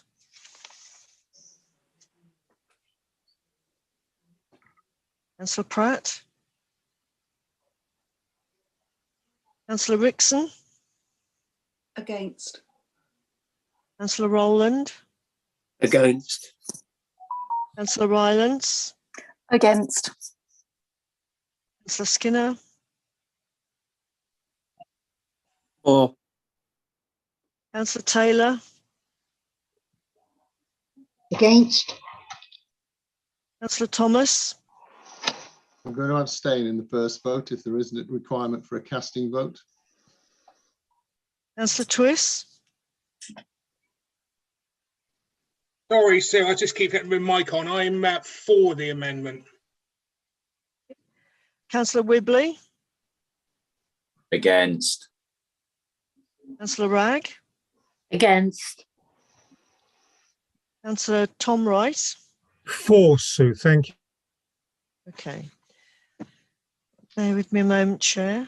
Sue, I think you've got Councillor Ledger and Councillor Hall who are there but didn't manage to respond. I dropped that on the internet. Thank you. Okay, Councillor Hall. Sorry, because I missed what the voting for was. It for Councillor Skinner was for the proposal. And please, could you just state that, because I'm ever so sorry the internet dropped right out. Yes, it is. It's for the proposal from Councillor Skinner. Please, could I vote for, please? Thank you. And Councillor Ledger.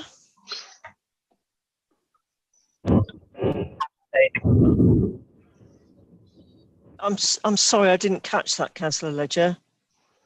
Abstain, please. Abstain. Okay.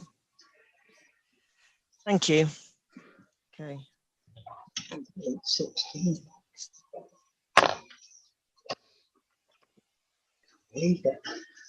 29 votes to 19, Sue, I've got it, with 4 abstentions.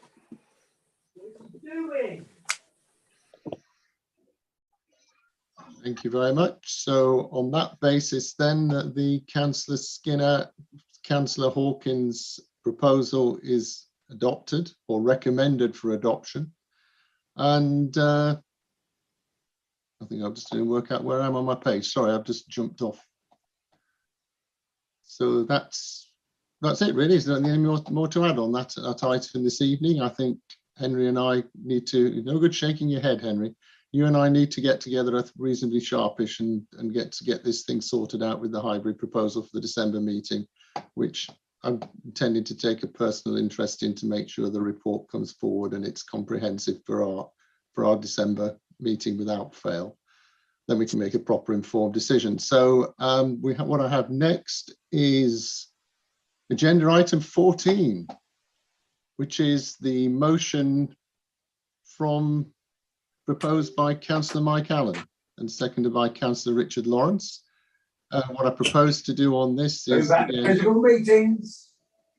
Vote was 29 in favour and 19 against. All the Labour. Councillor Moulding. No, let him talk, Councillor Miller. And 1 or 2 of the independent. Yes, let him talk. I thought they were all for this. This is not fair.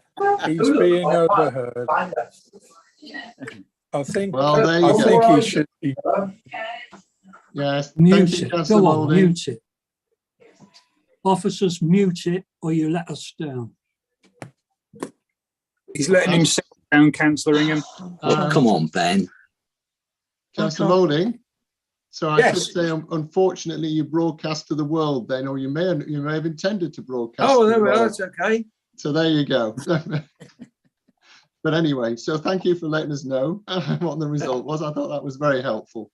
Anyway, so moving on, we now move on to agenda item 14, which is the motion regarding Disabled Energy Support Fund, which is proposed by Councillor Mike Allen. So Mike, would you like to propose your motion, please? Thank you, Chair. And thank you for allowing me this opportunity. First, to express my very deep appreciation to John Golding and Simon Davey for all the work that their officers do so well to help relieve poverty in East Devon. Sorry, my voice is weakening and getting worse and worse. The work of the panel dealing with poverty in our area is built on cooperation and sound work practices. And it seems to have released a huge amount of creativity as members and officers work together in a non-political way. While people have been helped to grapple with the awful problems of the council pandemic, COVID pandemic, we all learn of the value of non-partisan cooperation. And the council is in much better shape to help mitigate some of the damage caused to our residents by Russia's invasion of Ukraine as a result, because it so damaged the world economy and especially energy costs. So this proposal represents absolutely no criticism of what is being done so well at this point in time. But in July this year, Joseph Rowntree Foundation updated their work on poverty relief and issued a blog labelled From Disability to Destitution. And this compared differences between two sections of those in poverty. Families with a disabled person compared to those in poverty with non-disabled family members. And they were taking government definitions of what poverty is, deep poverty. And the findings were stark. 15% of families with a disabled person were in deep poverty compared to 9% of families without disabled people. And if the person was a single disabled individual, 20% of them were in serious poverty. Now, because our officers have done an excellent job with local information, the poverty dashboard they've developed shows that around 40% of claimants for council tax and housing support help are disabled. Now, why is this so important right now? Well, according to the 2022 ONS statistics, there are 11,814 people in East Devon whose day-to-day activities are significantly limited. And with energy costs doubling and more, just imagine if you depend on a ventilator or a health monitor, or imagine that you're so relatively immobile that you get cold very fast. Imagine you need a computer to call up the GP or a mobility scooter. And imagine your choice is to eat or to have that electricity or some gas available. Your chances of getting work increase income are small, and your grants and benefits don't cover your expenses. So what happens next? Well, the charity scope studied the energy needs of disabled people, and in fact was reported on Spotlight in today. And it's found that on average, disabled people need £500 more per year in energy than the rest of us.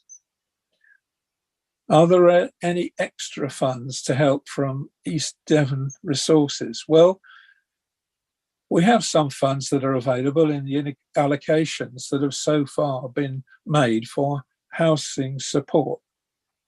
We just received notification of Housing Support Fund 3, which gave us 323 extra thousands. And the council has just won, wonderfully, a £500,000 or so fund to help with homelessness, which shows that officers have continued to find ways of raising extra essential funds, which are helping us to release some others. We've spent around £500,000 less on salaries to date because there are vacancies which haven't been filled. And it may be that we can find other ways to use the Disabled Facilities Grant for some needs for equipment or structural alterations. But it would be ridiculous to think that it was just possible to shave 0.5% off the budget. We need a whole range of other things. There's additional monies that have arrived from various other mechanisms. I think something like £2 million less in costs originally reported to the September Cabinet. But there were some overspends on supplies of £250,000. So that and customer receipts and housing funds, we have actually got about £1 million that we didn't expect to have at this stage. Now, do we have the officer capacity to actually manage a disabled energy fund? Well, we have set up excellent officers to assess and deal with existing grants, and they do a wonderful job. And these same processes already used can assess a need, and they can continue with the facility with extra funds to give extra help to disabled people. We plan a range of communications anyway to let people in poverty know where to turn. And it will be essential because we need to help people in need to come forward without feeling shame, simply because the current circumstances have suddenly turned against them. I've been asked what other councils do. Well, the Health Foundation and JRF have done extensive work, and most of them show that other councils have emergency funds, but they don't specifically designate them for disability. And if you read through all our reports on actions and policies and all the national reports on poverty, you will find that some mention disability in passing, but they don't focus. And you'll find the special needs and circumstances of disabled people are definitely not clearly emphasised, not analysed. And that means that many people in need today don't know about the many types of help available and depend extensively on charities.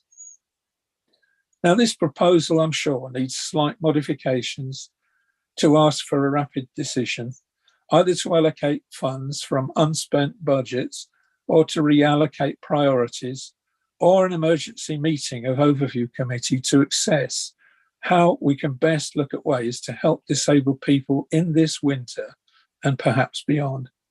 How can we help them to get at least the food and energy that they need?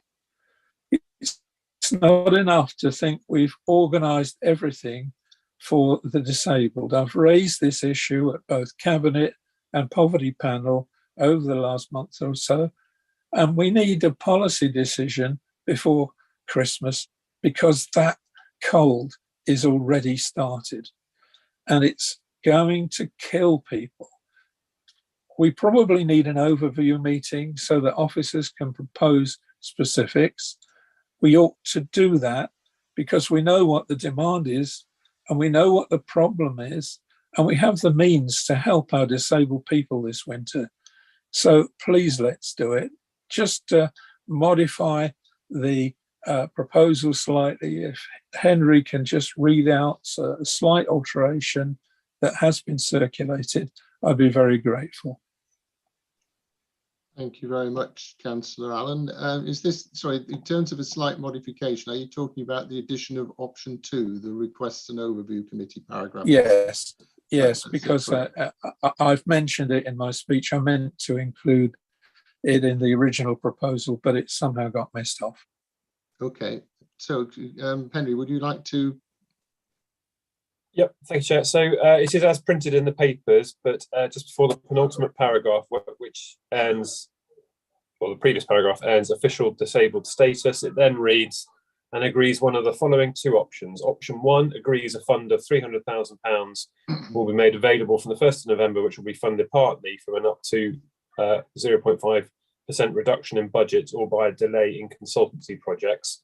Or option 2, request the overview committee to hold an emergency meeting to consider winter budget and operational details in relation to the Disabled Energy Support Fund for a recommendation to Cabinet or Council as appropriate. Thank you very much. I've got a second for the motion. Councillor Lawrence Richard. Thank you, Chair. I don't know that I've got a great deal more to add to the fantastic proposal you've just heard from Councillor Allen, so I'll keep it brief. I did see the matter featured in BBC Local News today with a presentation by Scope, who are the disability equality charity. They highlighted that disabled lives will be put at risk if the specialist electrical equipment such as monitors, oxygen pumps, etc. could not be operated. And for this reason, I have no hesitation in seconding this fine motion. I would just like to make it clear, though, that it is an extremely urgent matter. The cold is with us already. It's not a decision we can put off till next March. Thank you very much. Thank you very much, Councillor Lawrence. Now, there are a number of supporters. I don't actually trying to speak out if any have indicated they want to speak. There's no need necessarily, I don't think, for everybody to speak to say the same thing, but if any of the supporters want to speak, could they indicate? If they don't, then that's absolutely fine. I've got one, I think, Councillor Skinner. Philip. No, I think it's all been said. I don't want to prolong it. Everybody's getting tired, so let's press on. Thank you. Okay, that's lovely. Then taking speakers in order, I've got Councillor Rowland. Jack.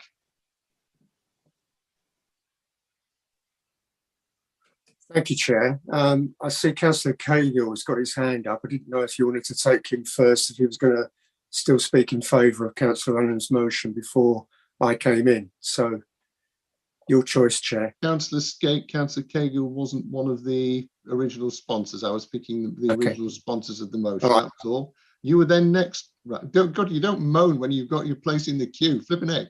Well, I was just sure. Okay, thank you, Chair.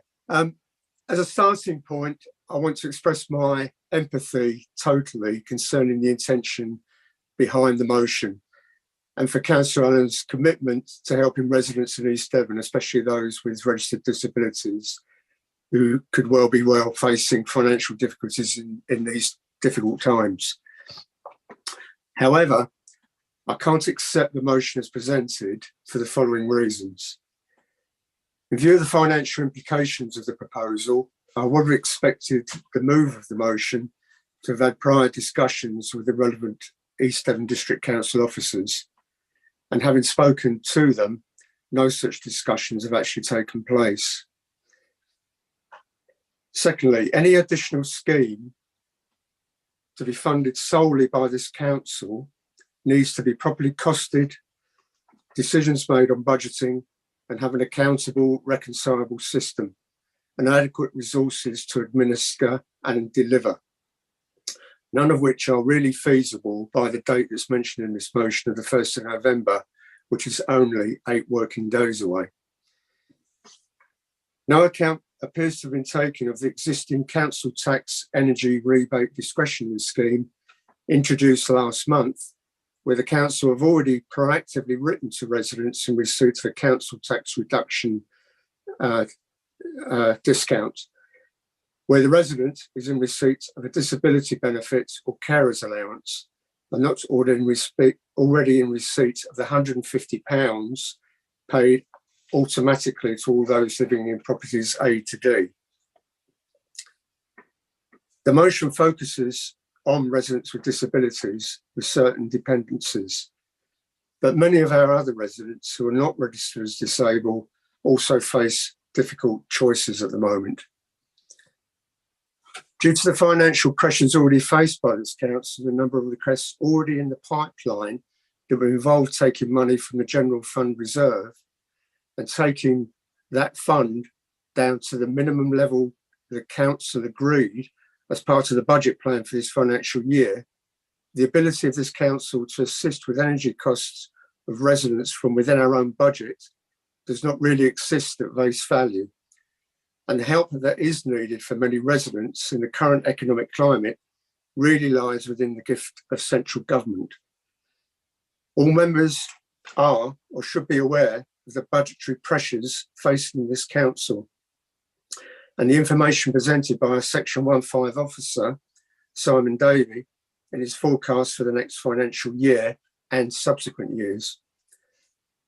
In view of what I've just said, I propose the following amendment to the motion, and for this wording to be inserted after the first two paragraphs and replace all the remaining wording.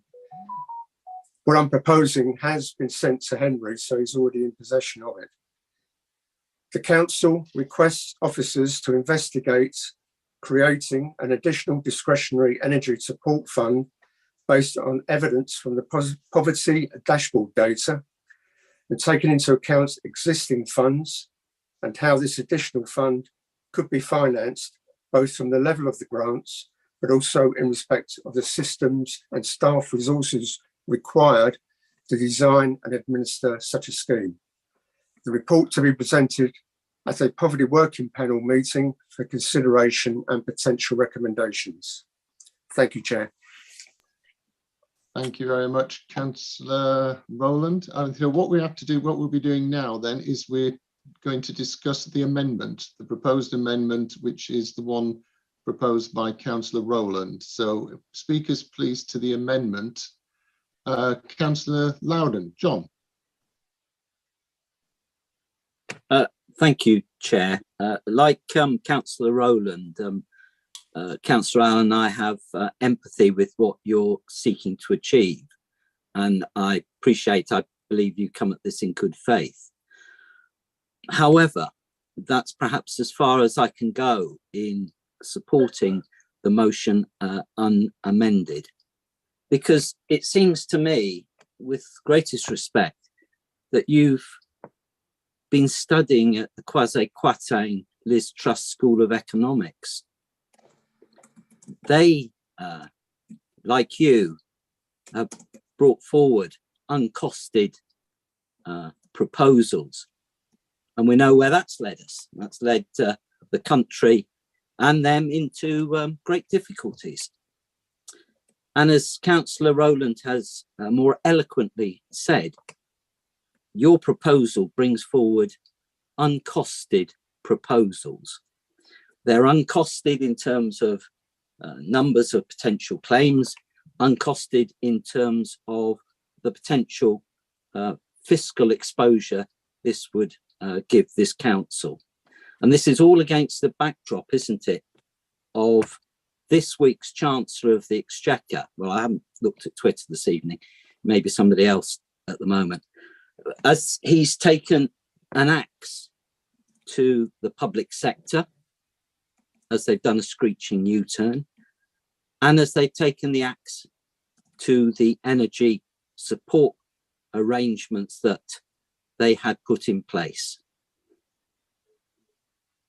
Cutting off the national energy support arrangements would undoubtedly have helped those that you're seeking to help. So it seems to me as if we're now being asked to step in, and like the IMF, we're being asked to bail out the government's incompetence from our coffers. And as I say, I have sympathy with what you're seeking to achieve, but this is fiscal irresponsibility. And the Conservative Party used to be known for good governance, so they said, of finances. And I'm afraid this will do nothing to try and reclaim that locally. So regretfully, I can't support the motion as it is written, and therefore I would be supporting the amendment. Thank you, Chair. Thank you, Councillor Loudon. Councillor Young, Jeff, to the amendment, please. Thank you. I'll be supporting the amendment for a number of reasons. I appreciate the intention of Councillor Mike Allen. We do know that there is a problem with disabled, and we would like to help. But this proposal is only for disabled, and it's only for fuel. So people will be applying, and the computer's going to say no, because they might be mentally ill, or they might be on kidney dialysis, but not disabled. Long-term cancer, who need loads of treatment, but they're not disabled. They're not covered. So we need to look at this in the round, and not just look at disabled people and only for fuel. It's ring fencing a fund which I would prefer to be a lot more wide open, so the needy do get some funds. But selecting just disabled, I find it leaves nasty taste in my mouth, I'm afraid. Thank you. Thank you very much, Councillor Young. Councillor Cahill. Fred.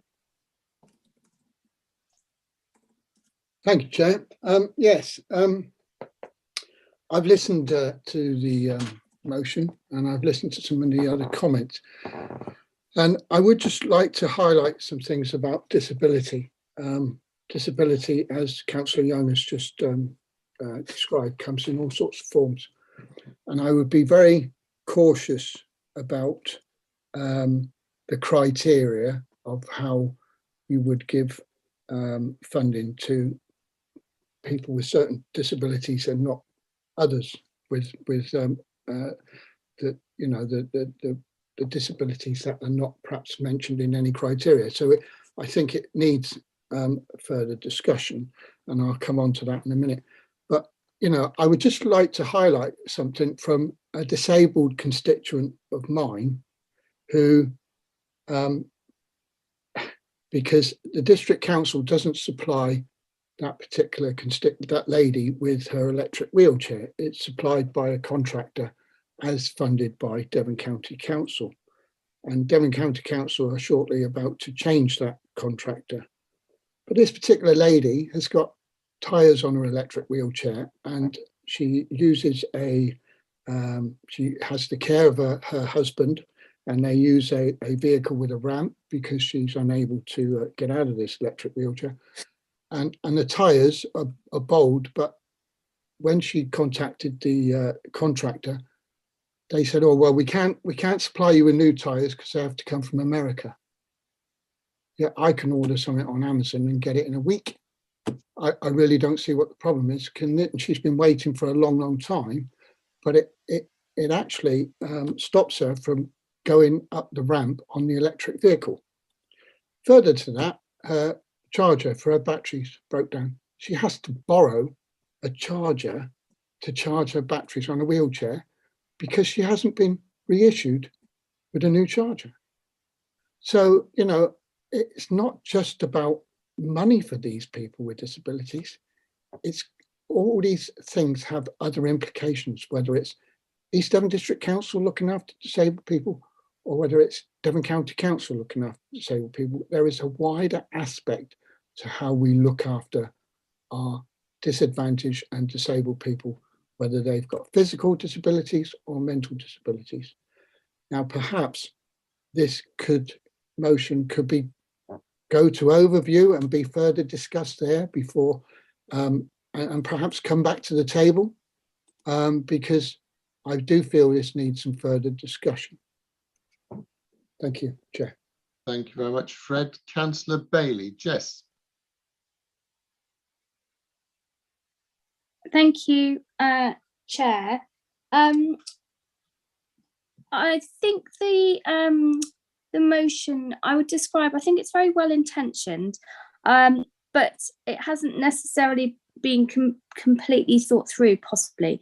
So I will be supporting the amendment because I'm concerned about several aspects. So first of all, I think that there doesn't seem to be a means-tested element in it.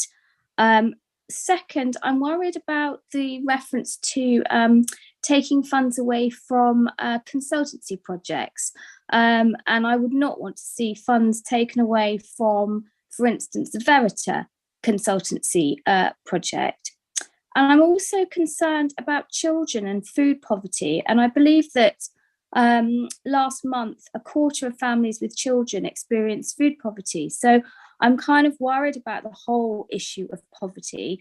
And I think it is really disappointing that although the government appears to have confirmed the pension triple lock after changing their mind within this bit, I've lost track of how many times they've changed their mind. Doesn't seem to be any guarantee about benefits being linked with inflation. So I think there is a lot more that the government, as opposed to East Devon District Council, could and should be doing. So I think I commend Councillor Allen for his for bringing this forward, but I will be supporting the amendment put forward by Councillor Rowland. Thank you. Thank you, Councillor Bailey. Now, Councillor Lawrence, obviously you spoke as second, but bear in mind this is to the amendment specifically, please. So I'd ask if you can make your comments brief. I will, Chair. Thank you. Yeah, look, this proposal has nothing to do with central government. They keep on about Conservatives and everything else. This is about East Devon District Council taking care of its less fortunate residents. And we need action now. It's not something we can't kick the can down the road, going to several committees and making a decision and coming up with a result next March or April. It's something that has to happen now. And I feel sure that with a little bit of effort, we could overcome all the problems. But it's not a central government problem. It's something that we want to do for our people. Thank you. Thank you very much, Richard. Councillor Allen, Mike, same applies, please. If you could keep your comments to the amendment and briefly, please. Yes, I will keep my comments to the amendment, but a number of things have been said which are factually incorrect in support of the amendment, and I need to cover those, Chair. First of all, contacts were made with both officers with regard to presentations and discussions that I made at Poverty Panel and Cabinet, and I requested information from Simon Davey, and I got that information. I didn't obviously sit down and work out the fine details because I didn't want to waste officer time. As regards what we do at present, there are already some funds left. 38,000 is still left for some general support. The Housing Support Fund, as I said, is £323,000 delivered for general poverty help.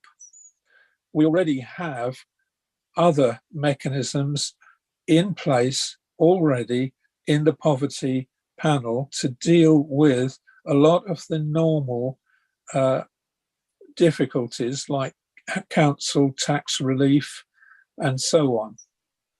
And the government has put forward certain payments that have rolled through in this summer period and into the autumn. But Scope knows what they're talking about. They've taken all of these kind of things into account, all of the available funds.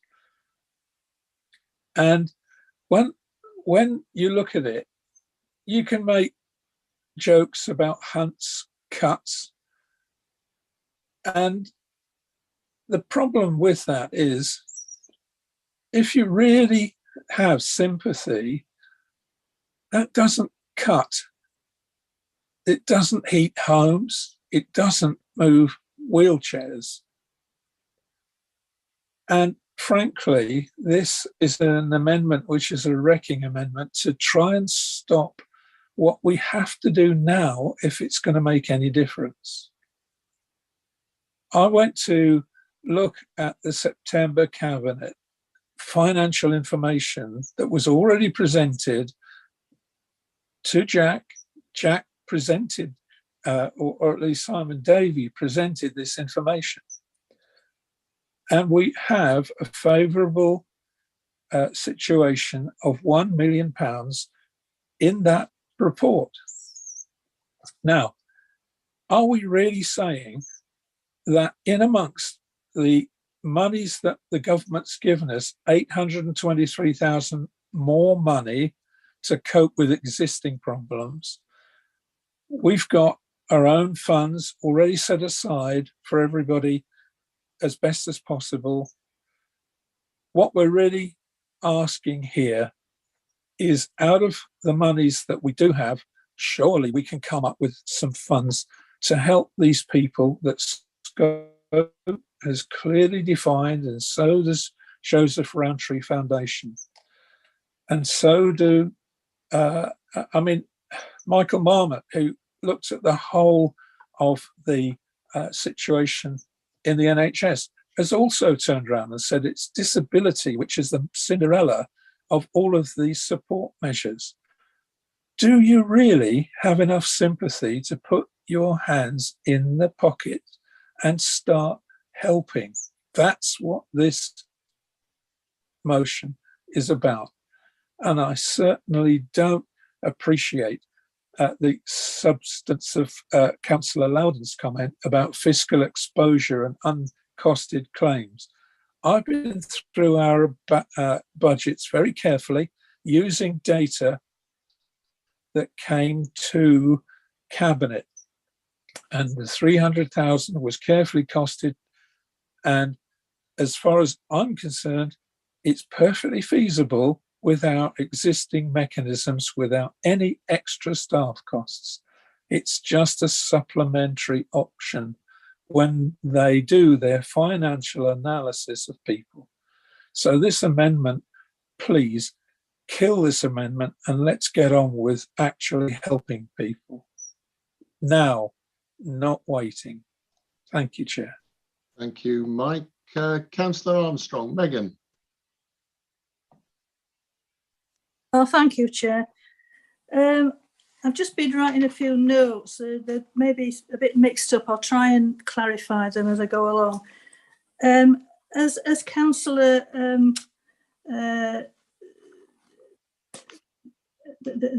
Jack and Rowland and Loudon have already said, and others, that we really do sympathise with the reasons for this proposal from Councillor Allen,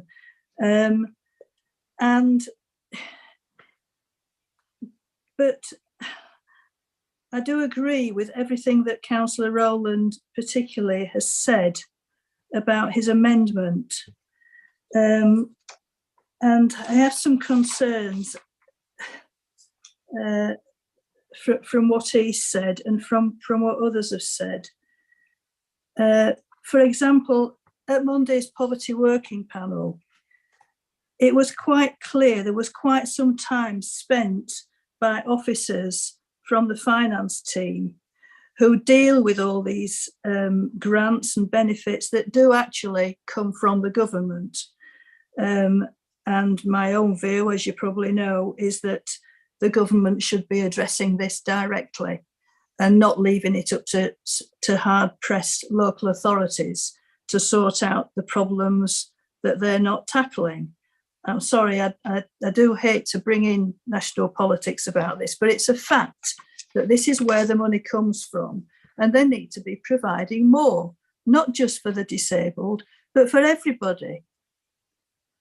Everybody who is suffering from poverty, whoever they are.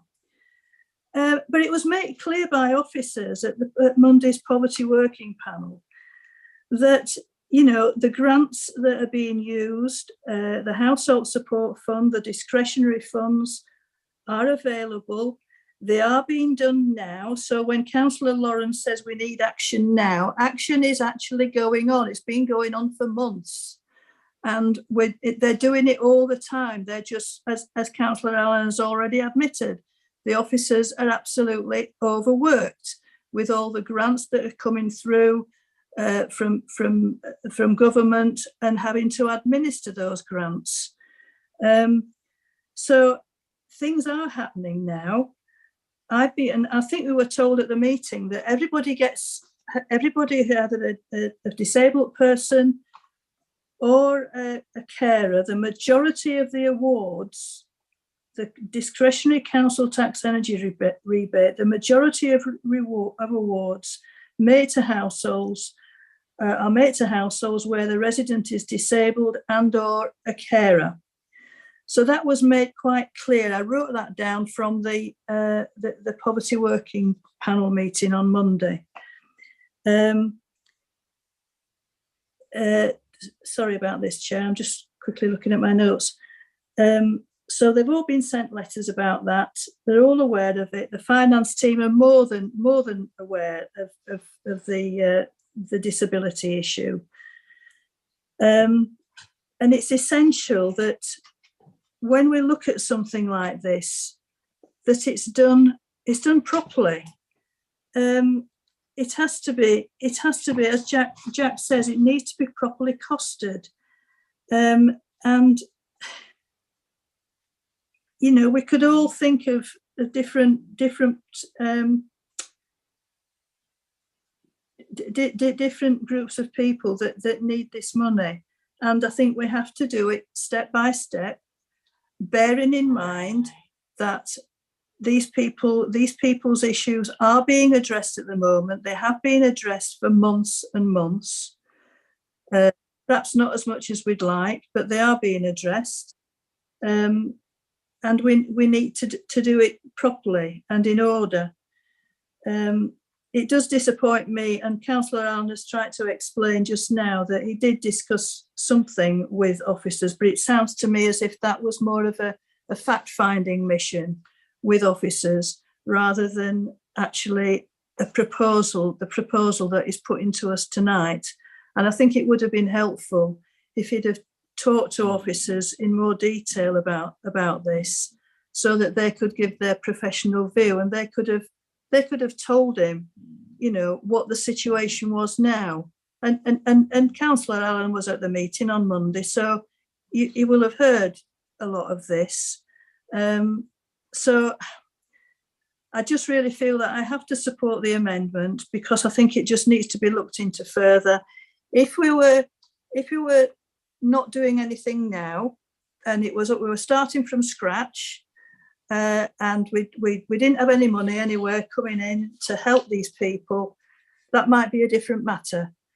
But we're not in that position. We're in the position of where people are being helped now, and the officers are very, very much aware of what the situation is with disability. And they've said, I think they said at the meeting on Monday, that they've got funding at least until January, and they're pretty convinced that they would be able to find further funding, or hopefully government funding, to pursue anything further that they need. There are discretionary grants available which they can use. So in a way, I'm not sure why, having said all that, I'm not sure why this has even been brought forward, because I don't think it needed to have been brought forward, not now. Could I ask you to wind up, please, Councillor Armstrong? Sorry, I've rabbited on a bit. Yes, I've wound up. Thank you, Chair. Sorry about that, everybody. No problem. We're all getting tired, and so am I. Thank you. It's an important subject. I think some of us are getting second wind, so we know I'll be around. Councillor Skinner, Philip, to the amendment briefly, if you could, please, Philip. Well, my comments, and I thank you for just giving me a second bite, although I didn't say much first time. But the whole idea, I think, when you look at, and I do appreciate that members have seen that what Councillor Allen is trying to do, it is commendable. Mike's very much into trying to support as much as he can disabled people, and he saw a gap in the marketplace, and that's really where it came from.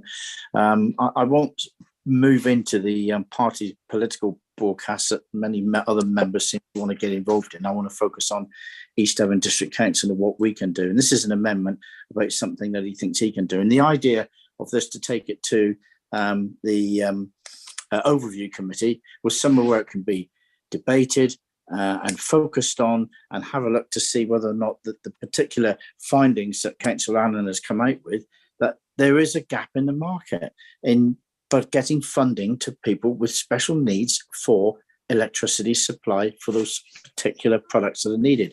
And that's the intention of the plan. That's what they were trying to do. And to have these party political broadcasts, to be honest with you, Chair, I just want us to focus on what we're doing, what we can do at East Devon.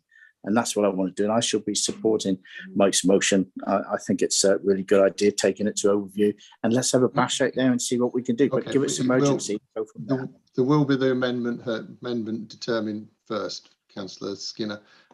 Councillor Gazzard, Steve. Thank you, Chair. I'd like to thank Councillor Allen for bringing this motion to Council tonight, because it has obviously spurred some thoughts on disabled people. My concern with this is it just, and Councillor Allen did give an example of some people that are disabled, but my concern is that obviously there is what we call the hidden disabilities. And there are so many different variants of those. So I'm concerned about that. If we're going to help disabled people, we have to look at disabled across the board, whether it's physical or whether it's mental or whether it's hidden. And I do think that this is something that overview could look at urgently, and I think in the amendment, correct me if I'm wrong, Chair, it did state that it would go to overview, the amendment.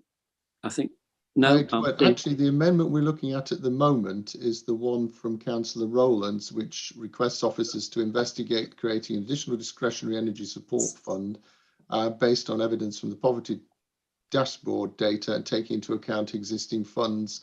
The option 2 relating to the overview committee was actually part of an amendment that's to the original motion as went on the papers, and as such was deemed to become the new motion itself at the outset. So what we're actually debating at the moment is the Councillor Rowlands proposed amendment, which would actually take out the latter part of the motion as originally presented and replace it with the wording that he proposed. Is that clear? You. Right. Yeah. Thank you. Then, if, for example, if that passes, if this amendment passes, then it becomes part of the substantive motion. If it falls away, then we're left with the choice of the original motion. Well, obviously there's a potential to reject it out of hand altogether still, but on the assumption that that's not a likely route, there are the options 1 and 2 as per the original motion. Is that clear? You. Yes, I'll rest my case. Thank you, Chair. Clear as mud, he says. Clear as mud. Thank Councillor you. Miller, Paul, to the amendment, please. Yeah, thank you. Firstly, I know what a personal issue this is for the motion's proposer. The reason we, as our very small Labour Party group, cannot support the motion and instead support the amendment is the following. We've not seen evidence that any other council has introduced this kind of scheme with success. It would have given us great comfort if we could have looked at an example and the impact it made. In relation to that, I think we have to be very, very careful that a proposal which hasn't been fully scoped could tip our dedicated, hardworking officer team over the edge in terms of all of the other grants that we implement. And further to that, you know, our questions are: is it targeted enough to reach those who have disabilities who are most in need? the fact is there are some wealthy people who have disabilities who may not need the money in the same way there are many wealthy people who may not need the winter fuel allowance and yet receive it. As the Councillor Bailey said earlier, we need to truly assess where help should go. And it could be that families in poverty, as she suggested, are in the greatest need. I don't think it's a wrecking amendment. I didn't think Councillor Loudon comparing Councillor Allen with Kwasi Kwarteng was in the best taste, because this is a personal issue for Councillor Allen. And as a Labour Party, we've considered carefully Councillor Rowland's amendment, which he provided in advance to us, against Councillor Allen's well-intended motion. And we have reached the conclusion we believe is right. We do not collude. But I thought Councillor Allen deserved our respect in explaining why we feel we are going to support the amendment, because we understand his motion was well intended. Thank you. Thank you very much, Paul. Councillor Ledger, Dan, to the amendment, please. No problem at all, Chair. It's just one slight thing to cover off what Councillor Allen said at the start with regards to the funding that we've recently secured. I just need to clarify on that. We've secured £500,000 for 4 members of staff. That's continued government funding from previous years, though. It's just this year we've got 3 years worth of funding all in one go. So it's not freeing up funding elsewhere at all.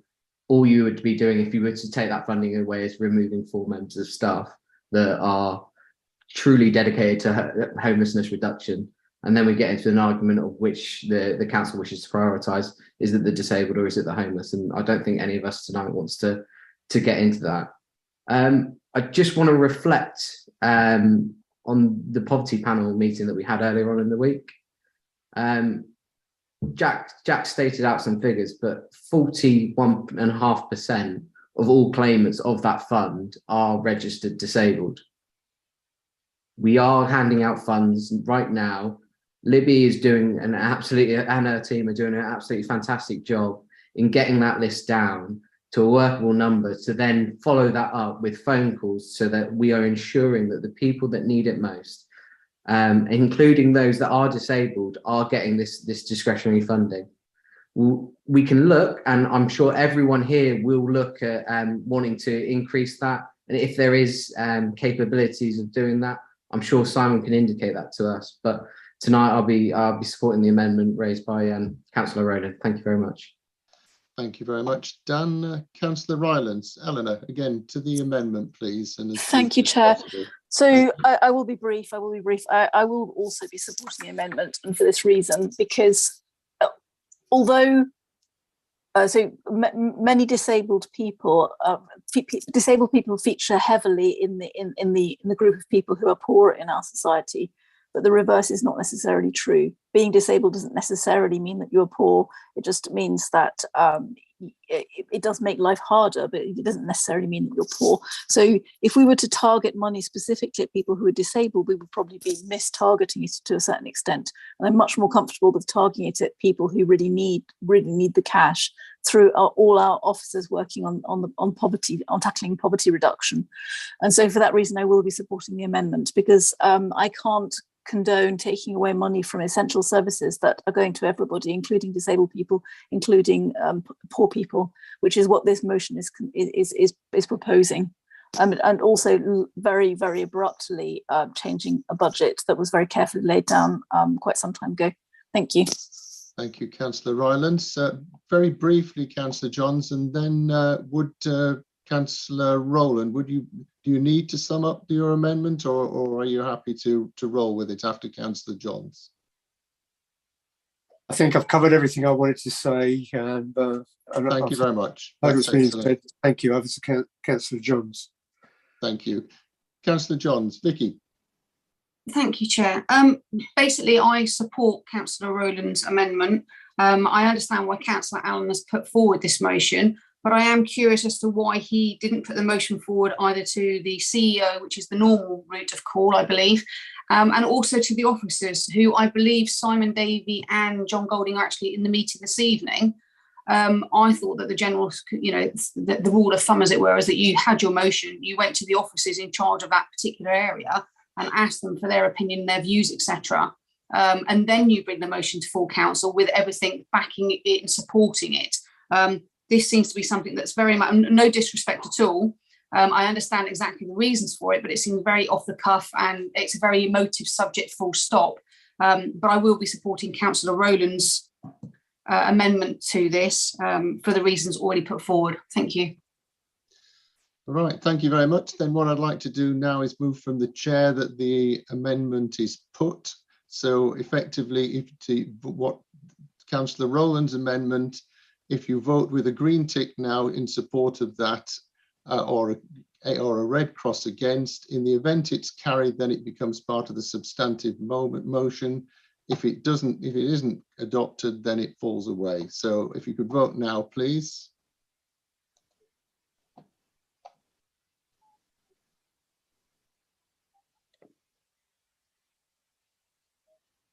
Chair, I have 27 votes for, 11 against and 2 abstain. Thank you very much, Sue. On that basis, the amendment, Councillor Rowland's amendment, becomes part of the substantive motion and actually replaces the latter part of that motion. So there's an opportunity, Councillor Allen, if you want to sum up for your motion, then we can move to a vote on that straight away. I think you know how people feel generally, I think, and the support and empathy with your objective. I'm very grateful you called me, because we're dealing with a substantive motion now, which is Jack Rowland's. And what I would like to do is ask Vicky Johns and Jack Rowland if they will also add to their motion an urgent emergency meeting for overview to look at the issue. I think that's the very minimum that people who are in need expect from this council.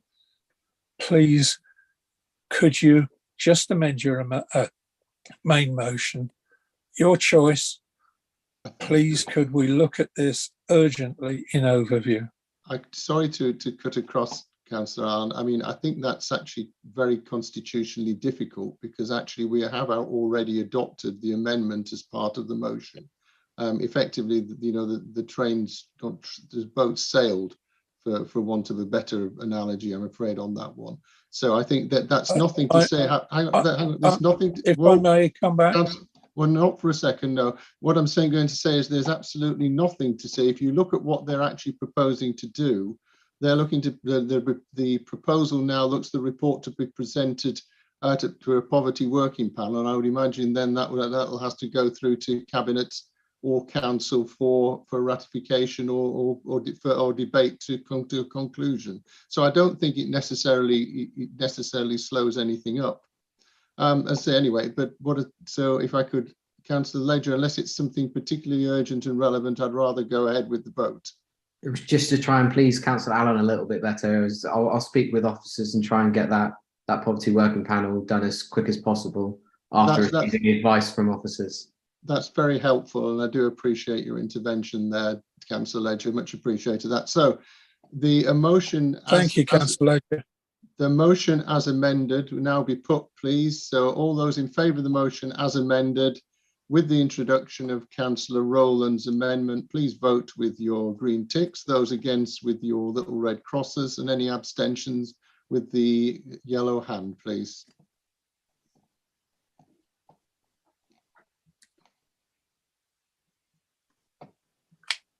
Okay, Chair, I've got 30 votes for, 5 against and 2 abstentions. Thank you very much. Well, much though I'd like to go on all night, and it's early doors yet for we night owls, but that brings our council meeting to an end. And I must admit, for one, to being quite pleased it wasn't at Honiton, and certainly in my case at Exmouth. I'd be still driving home at 2 in the morning. But joking apart, I'd like to thank members, colleagues tonight, because I think it's been a particularly valuable meeting and some quite difficult subjects taken and discussed. And I'd also like to welcome Councillor Rylands to the torture chamber and just wait for my internet connection to fall over, you know, and then she'll be taking over. I'd just like to thank everyone, including members of the public, for your attendance. Members, just finally to remind you, including Councillor Moulding, that until the Democratic Services team confirm that live streaming and recording has stopped, you can still be seen and heard, and any comments made may be recorded. Other than that, thank you very much.